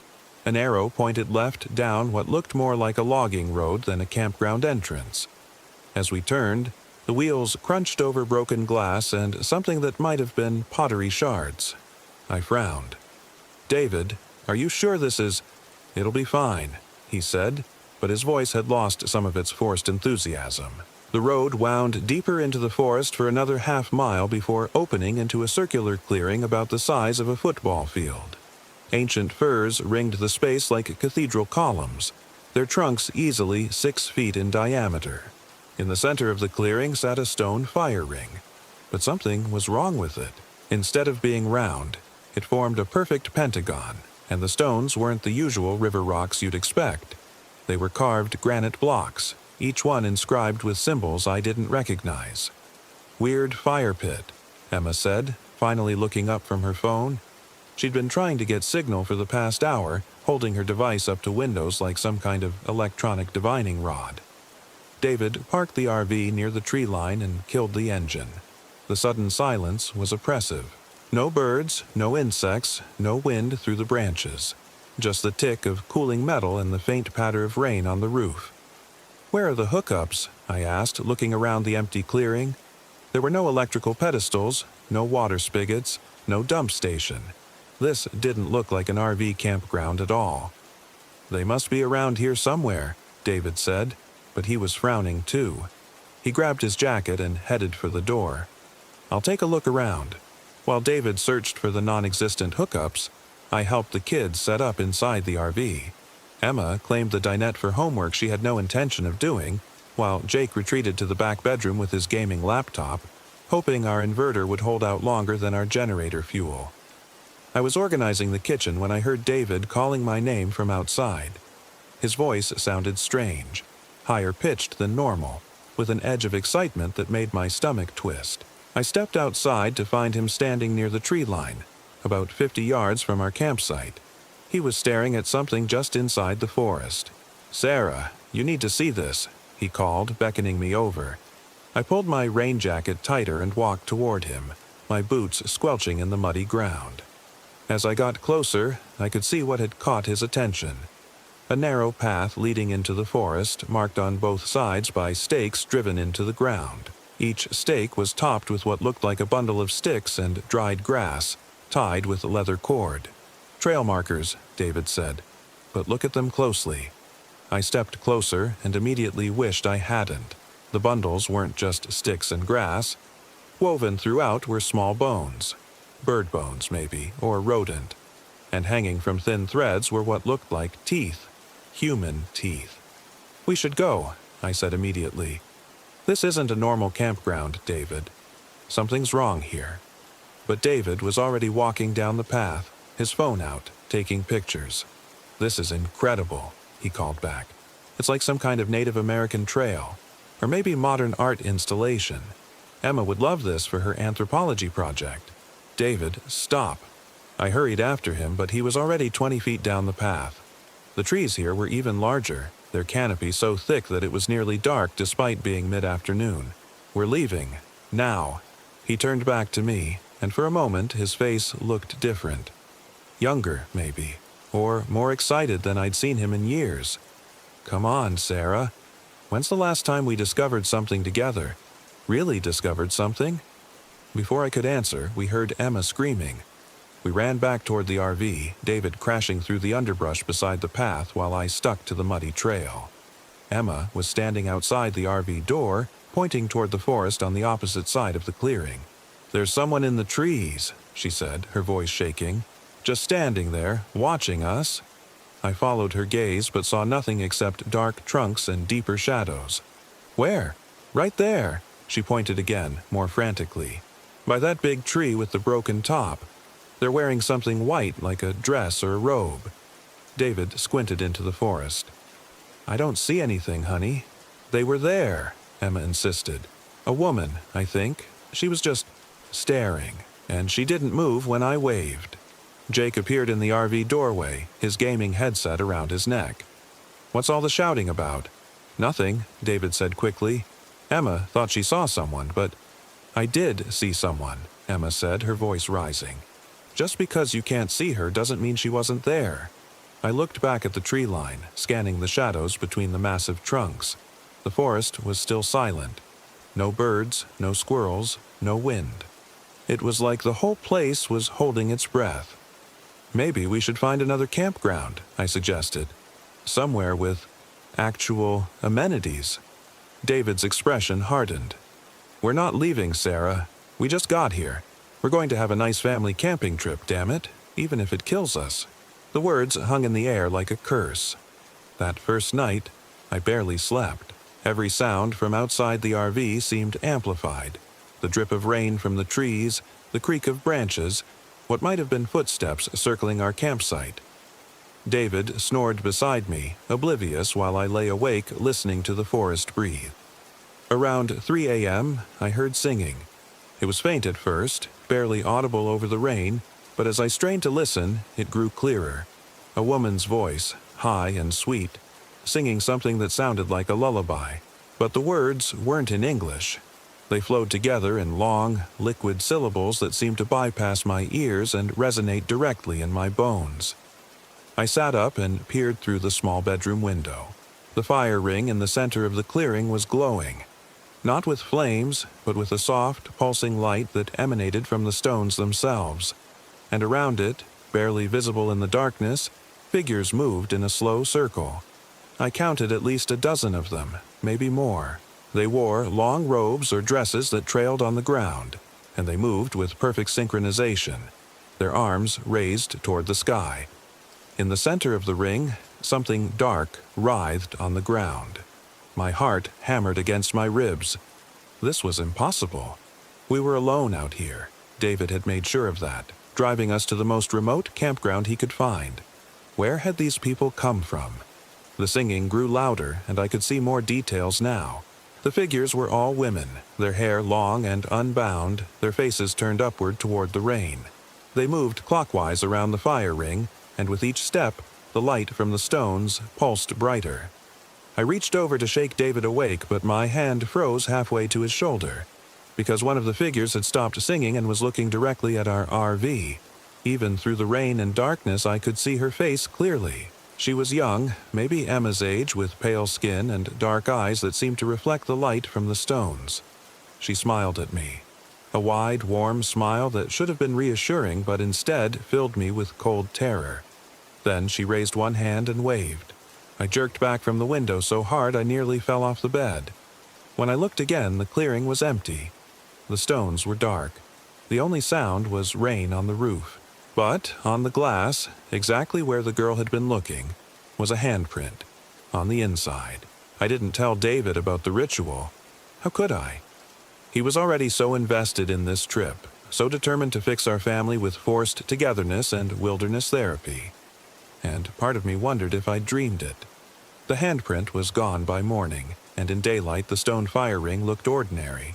Just weathered granite blocks arranged by some previous camper.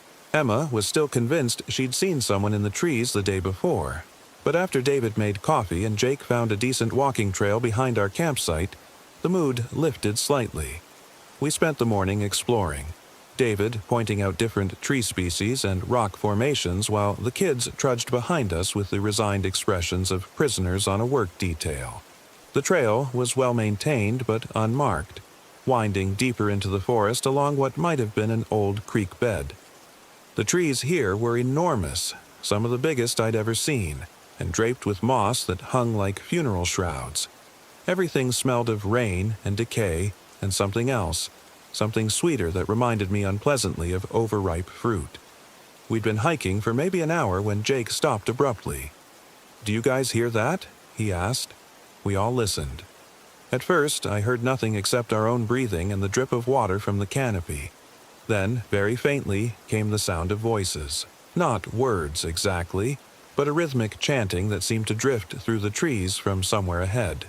Probably other campers, David said, but he didn't sound convinced. We followed the trail toward the sound, and after another 10 minutes of walking, the forest opened into a small meadow. In the center was a circle of standing stones, each one about 7 feet tall and covered with the same symbols I'd seen on the fire ring. The chanting was louder here, but I still couldn't see who was making it. Emma pulled out her phone and started recording. "This is so cool," she said. "It's like Stonehenge, but in Washington." David walked to the nearest stone and ran his fingers over the carved symbols. "These look old," he said. "Really old. Pre-Columbian, maybe.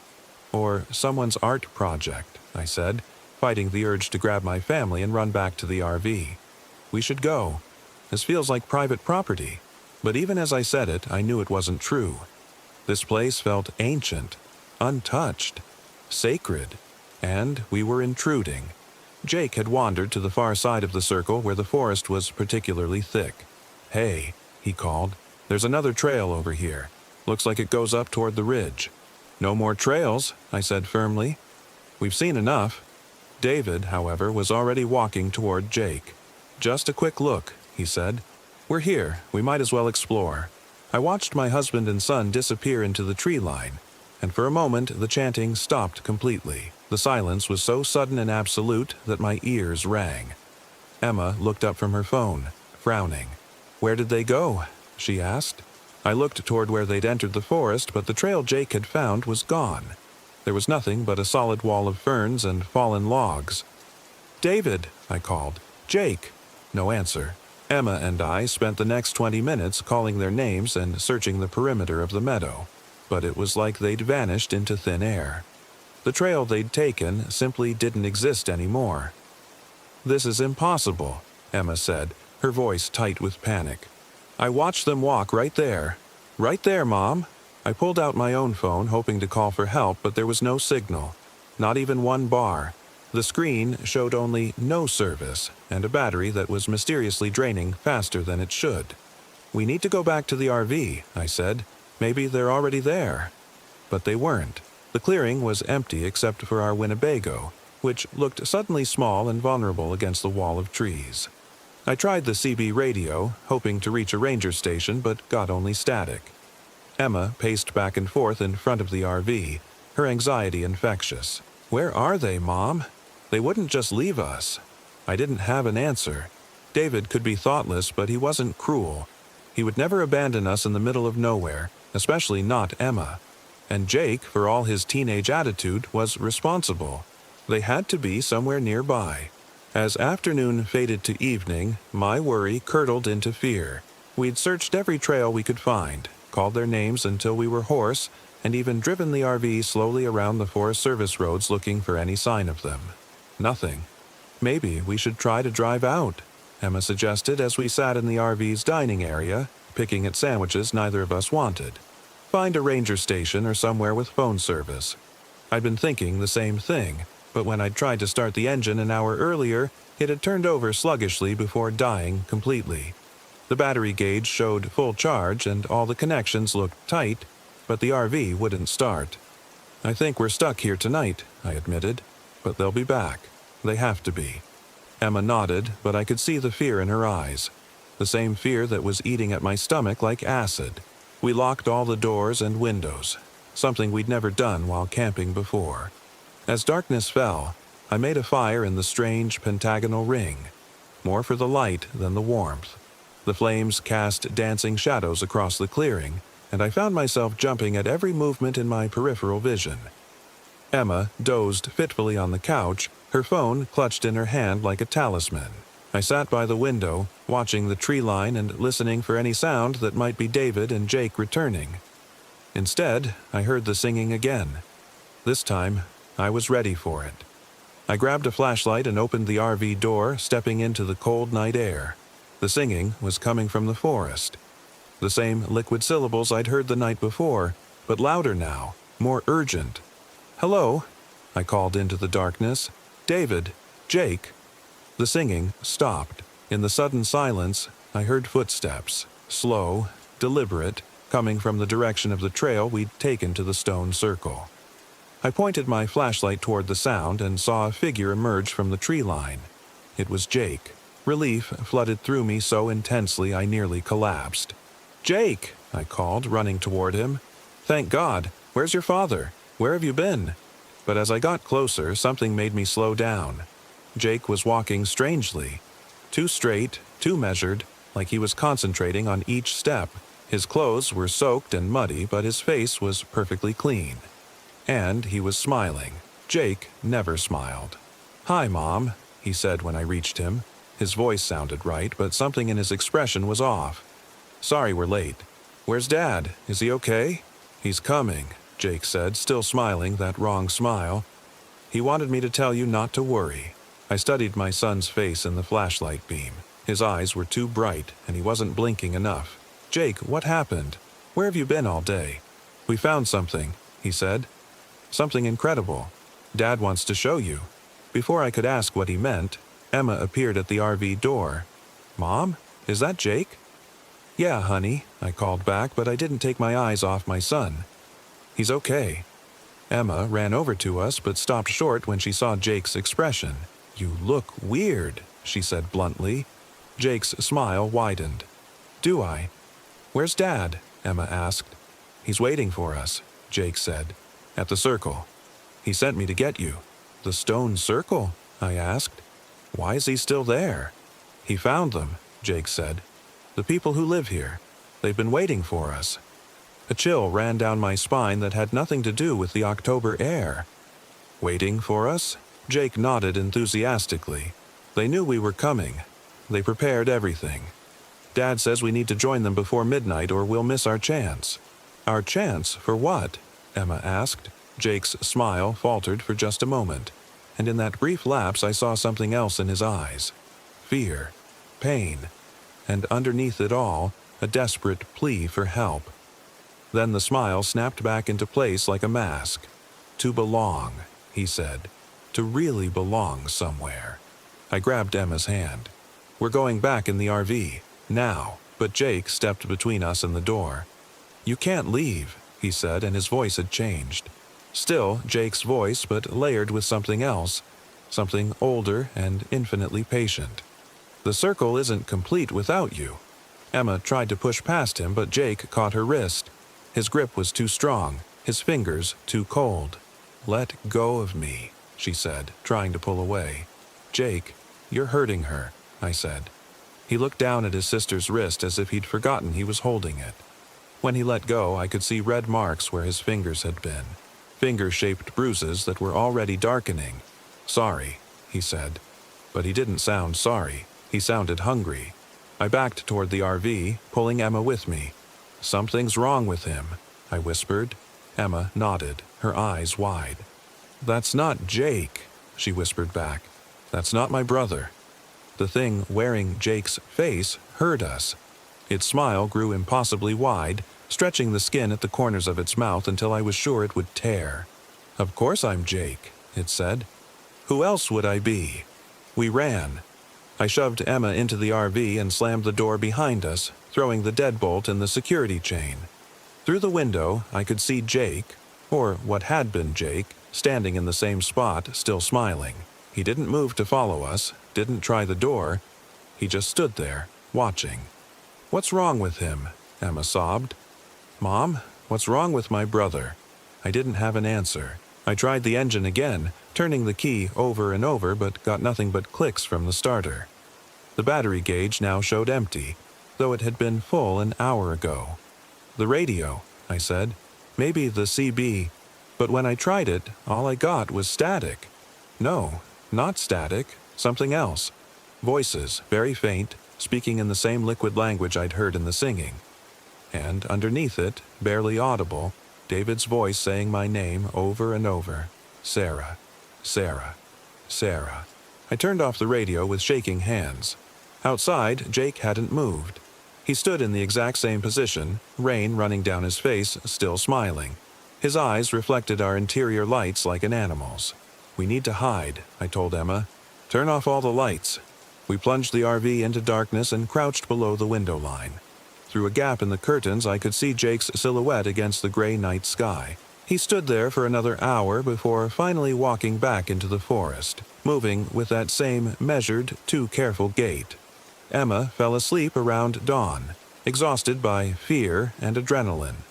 I dozed fitfully in the driver's seat, jerking awake every few minutes to check the windows. The clearing remained empty, but I could feel eyes on us from the darkness between the trees.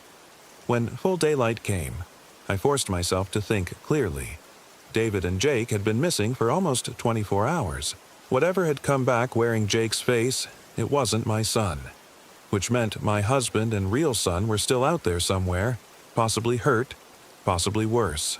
I needed help, but first I needed to get Emma to safety. "We're walking out," I told her over instant coffee and granola bars. Following the road back to the main highway, Emma looked pale and haggard. "What about Dad and Jake?" "I'll come back for them," I lied. "With the Rangers, with help." We packed light, water, energy bars, rain gear, the few matches I could find. I left a note for David, just in case, though I was increasingly certain he would never read it. The Forest Service road was in worse shape than I remembered, rutted and muddy from the constant rain. We'd walked maybe a mile when Emma grabbed my arm. "Mom," she whispered, "look." Ahead of us, the road forked. To the right was the way we'd come in, I was sure of it. But to the left was another road that hadn't been there yesterday, marked with the same bone-and-tooth trail markers we'd seen in the forest. "That wasn't there before," Emma said. I stared at the new road. It looked older than the main service road, the asphalt cracked and overgrown with moss, but it was clearly marked with a wooden sign. Sunset Campground, 2 miles. "We came from the right," I said, more to convince myself than Emma. "That's the way out." But when we took the right fork, it led us in a wide circle that brought us back to the same intersection. And now there were 3 roads instead of 2. Emma was hyperventilating. "This isn't possible," she gasped. "Roads don't just appear." I was beginning to understand that possibility had nothing to do with what was happening to us. "Come on," I said, taking her hand. "We'll follow the creek. Water always leads downhill." But there was no creek. The sound of running water that had guided us on yesterday's hike was gone, replaced by the same oppressive silence that seemed to blanket the entire forest. We walked for hours, trying to navigate by compass, but the needle spun wildly, never settling on any direction for more than a few seconds. The trees all looked the same. Massive trunks, moss-draped branches, shadows that moved when we weren't looking directly at them. By afternoon, I realized we were lost. Completely, hopelessly lost. Every trail led back to the stone circle, and every attempt to bushwhack through the forest brought us to the same pentagonal clearing where our RV waited like a trap. "They're hurting us," I said as we stood once again at the edge of our campsite. "Whoever they are, they want us here."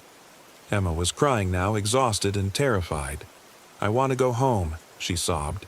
"I want Dad and Jake back." I held her while she cried, but my eyes were on the forest. Somewhere in that green maze, my husband and son were either trapped or dead, and something wearing Jake's face was waiting for us to make a mistake.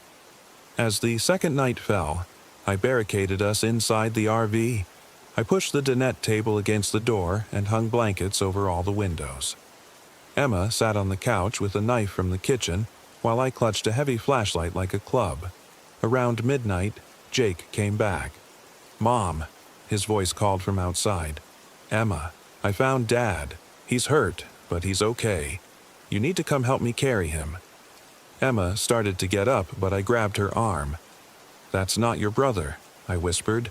"Mom, please," Jake's voice continued. "He's bleeding. I can't get him back to the RV by myself." Emma was crying again. What if it really is him? What if Dad's hurt and we're just sitting here? I wanted to believe it. God, how I wanted to believe it. But I remembered the too wide smile, the cold fingers, the way he'd stood in the rain without shivering. "Mom?" Jake called again. "Are you going to let Dad die out here?" I pressed my hands over my ears, but I could still hear him. His voice was changing, becoming more plaintive, more desperate. "Please, Mom. I'm scared. Something's wrong with me. I need you to come help me." Emma was sobbing now. "Mom, what if he's really hurt? What if whatever happened to him is wearing off?" The voice outside had devolved into wordless crying, the sound of a teenage boy broken and afraid. It was the most heartbreaking thing I'd ever heard, and every maternal instinct I had screamed at me to unlock the door and go to my child. Instead, I turned on the CB radio. Through the static, I could hear David's voice again, but closer now. "Sarah," it said. "Sarah, I'm coming. Stay where you are. I'm coming home." But David's voice was coming from outside the RV. Right outside our bedroom window. I crept to the back of the RV and peered through a gap in the curtains. David stood in the clearing, maybe 10 feet from our door. He was naked, his skin pale and streaked with mud. His hair hung in wet tangles around his face and his eyes. His eyes were completely black. "Sarah," he called, his voice perfectly normal despite his appearance. "The door's locked. I can't get in." Behind him, Jake had stopped crying. He stood at the edge of the clearing, no longer bothering to maintain his human facade. His smile had stretched so wide it split his cheeks, and something dark leaked from the corners of his mouth. "They're not them," Emma whispered. "They're not Dad and Jake." David tried the door handle, then knocked politely. "Sarah, what's wrong? Why won't you let me in?" I closed my eyes and tried to think. Whatever these things were, they needed us to come to them willingly. They could mimic my family, but they couldn't force their way inside. Not yet. "Sarah," David called again. "I know you're frightened, but you need to trust me. We found something amazing out there. Something that can fix everything that's wrong with us." Despite everything, I felt a flutter of hope. What if this was real David? What if whatever had happened in the forest had just changed him somehow, but it was still really him? I started toward the door before I caught myself. That's what they wanted.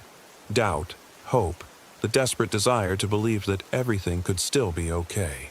The knocking stopped. In the silence that followed, I heard new voices, women's voices, singing that same haunting melody I'd heard the first night. But now it was coming from all around us, from every direction at once. Through the curtains, I could see lights moving through the forest. Dozens of them, like candles or torches, weaving between the trees in complex patterns. The singing grew louder, and with it came the sound of footsteps. Not just David and Jake now, but many people walking in rhythm around our RV. "Mom," Emma whispered, "look at the fire ring." The pentagonal stones were glowing again, but brighter than before. The light pulsed in time with the singing, and I could see figures materializing around it. Women in long robes, their faces turned upward, their mouths open in song. But these weren't the same women I'd seen the first night. These were wrong. Their limbs too long, their fingers ending in points, their eyes reflecting the stone light like mirrors.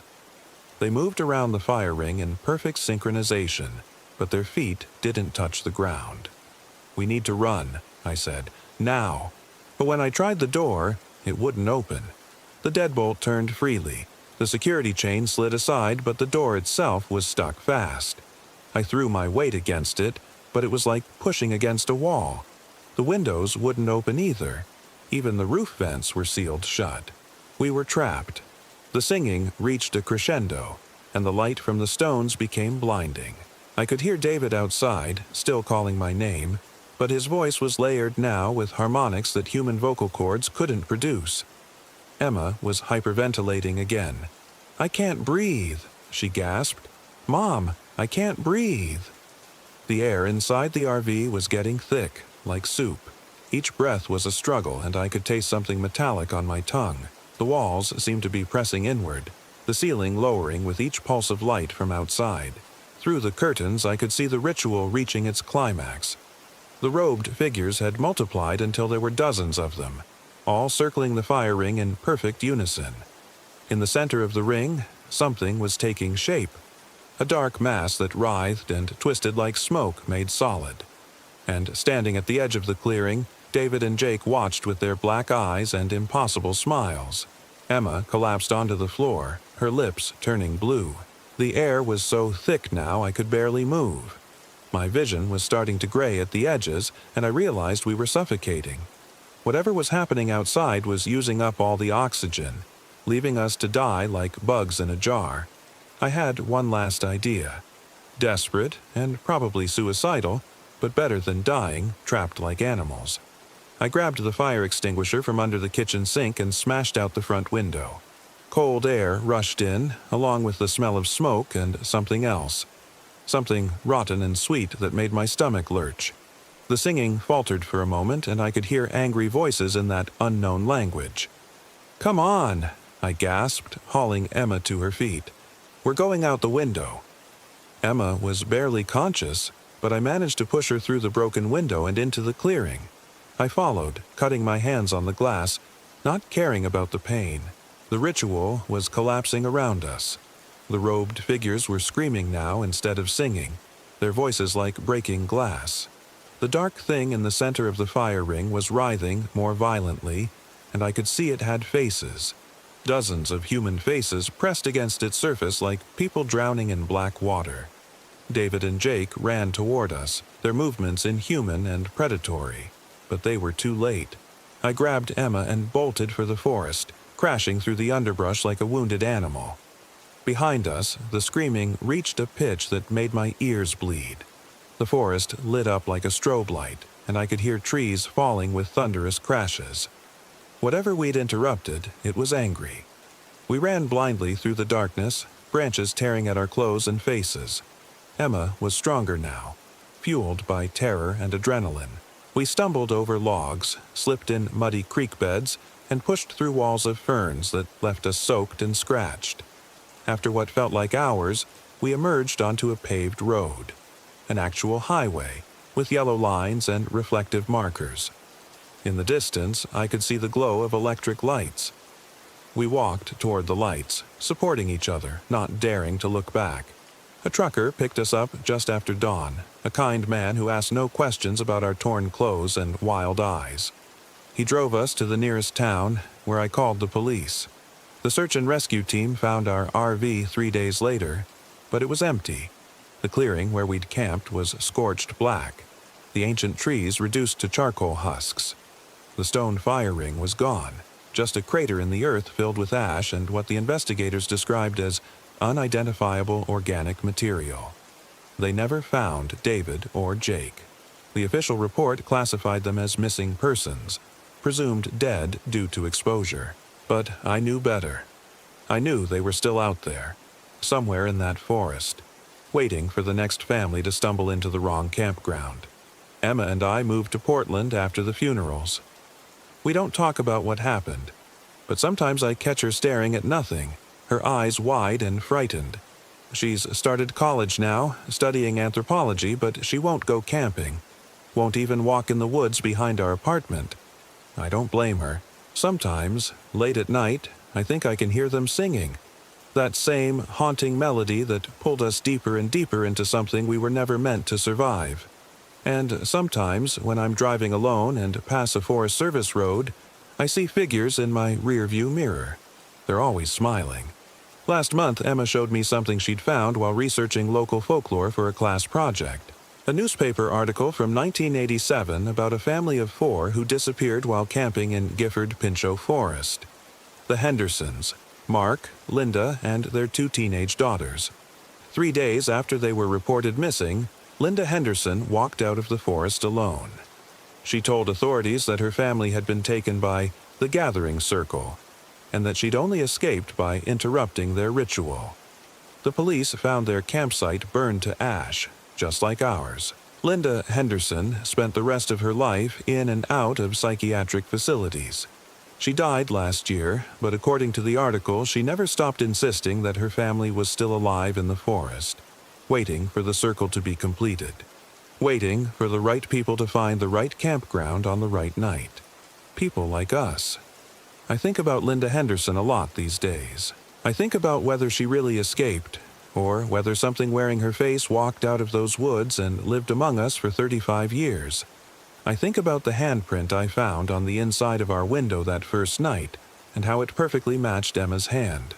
Most of all, I think about the dreams Emma's been having lately. She tells me she sees Jake in them, standing at the edge of a stone circle, calling her name.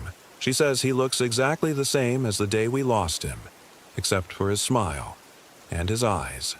She says his eyes are completely black now, just like David's were that last night. She says he tells her not to worry, that the circle is almost complete, that all they need is one more, just one more. I've been watching Emma carefully since she told me about the dreams, checking her eyes in the mirror when she's not looking, listening to her voice for changes. So far, she seems normal, but then again, so did Jake, right up until the moment he wasn't. The really terrifying part is that I want to believe her dreams are real. I want to believe that David and Jake are still alive somewhere, waiting for us to find them. I catch myself looking up Forest Service campgrounds online, reading about remote sites in Washington state, places where a family could camp alone, far from civilization, places where a circle could be completed. Emma graduated early from high school and started college at 17. She's brilliant, always has been. But lately her intelligence has taken on a different quality. She knows things she shouldn't know. Obscure historical facts, dead languages, the names of plants that don't grow in Oregon. Yesterday, I found her drawing symbols in her notebook, the same symbols we'd seen carved into the stones in Gifford Pinchot Forest.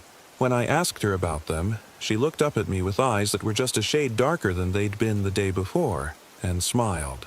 "Just something I remembered," she said, "from a dream. I keep telling myself I'm being paranoid, that trauma does strange things to people, that Emma's just processing what happened to us in the only way she knows how. But last night, I woke up to find her standing by my bedroom window, staring out at the small patch of woods behind our apartment complex. "Emma," I whispered, "what are you doing?" She turned to me, and for just a moment her smile was too wide and her eyes reflected the streetlight like glass. "Listening," she said. "They're calling." Then she blinked and she was just my daughter again, confused and a little embarrassed to be found sleepwalking. "Sorry, Mom," she said. "Weird dream." But I saw the symbols she'd traced in the condensation on the window. The same symbols from the stones, the same symbols from her notebook. I think the circle is almost complete. I think they're going to finish what they started, one way or another. And I think Emma's going to help them. Tonight, she asked me if I ever missed camping, if I ever thought about going back to Washington State. She said she'd been researching the area for her anthropology thesis, and she'd found some interesting historical sites. Places where families used to gather.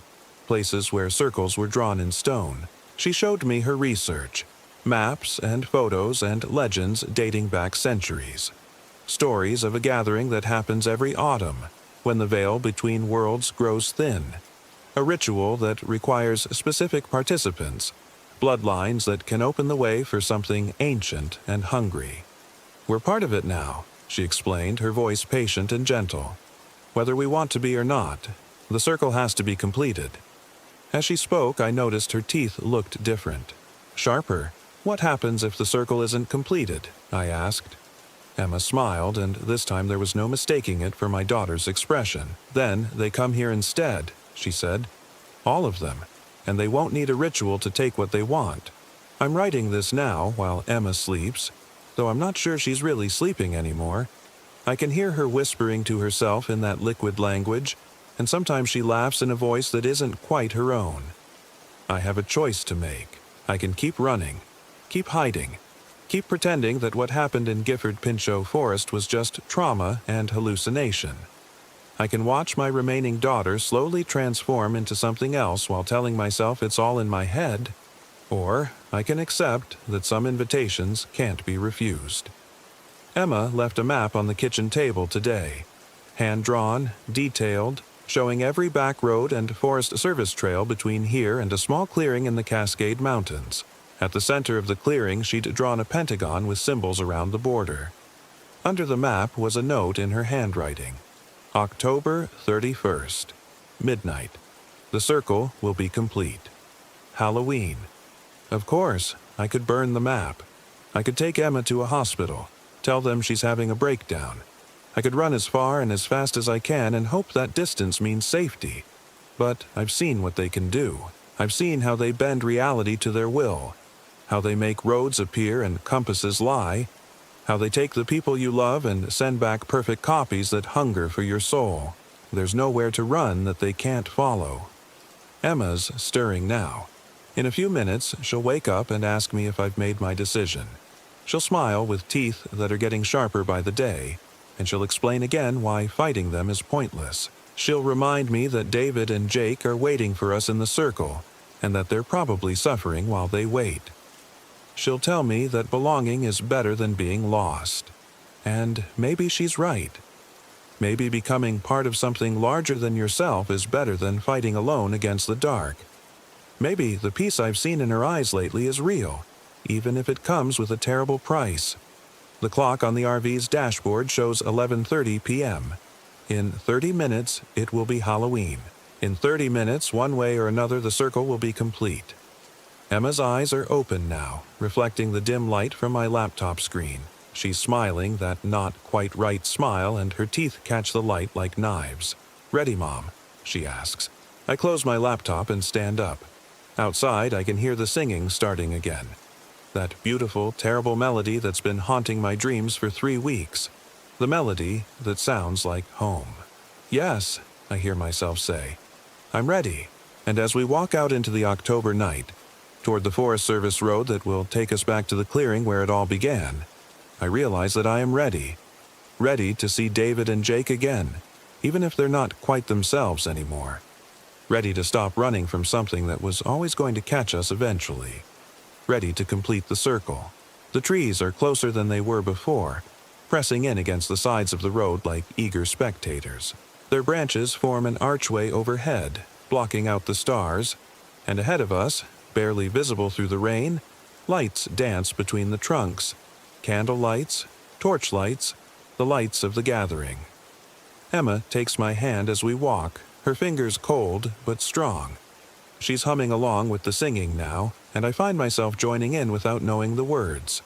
The melody is in my blood, in my bones, in the rhythm of my heart. It's always been there, I realize. I just needed to come back to remember it. The clearing opens before us like a mouth, and I can see them all now. Dozens of robed figures moving in their eternal dance around the pentagon of stones.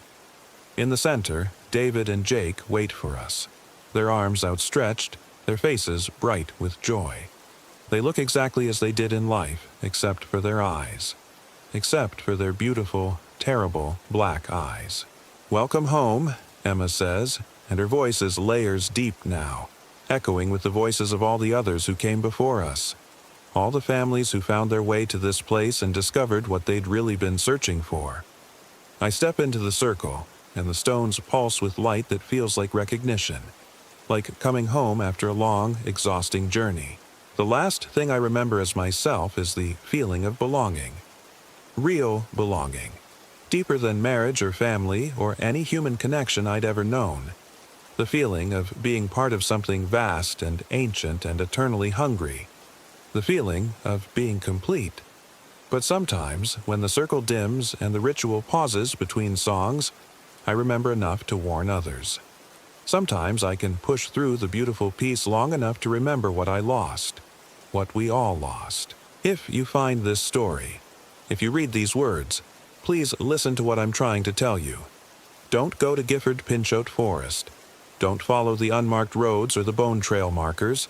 Don't stop at Sunset Campground, no matter how lost you are. Because we're still there, all of us. All the families who thought they were just going camping, just trying to reconnect, just looking for a little peace in the wilderness. We're still there, and we're waiting. The circle is never really complete, you see. There's always room for one more family, one more set of voices to join the song, one more chance to belong to something beautiful and terrible and eternal. So please, if you're reading this, stay away from the deep woods. Stay away from the places that aren't on any map. Stay away from the clearings where the stones remember older gods. Stay away, or join us. Either way, the circle will be complete, and the gathering will sing forever.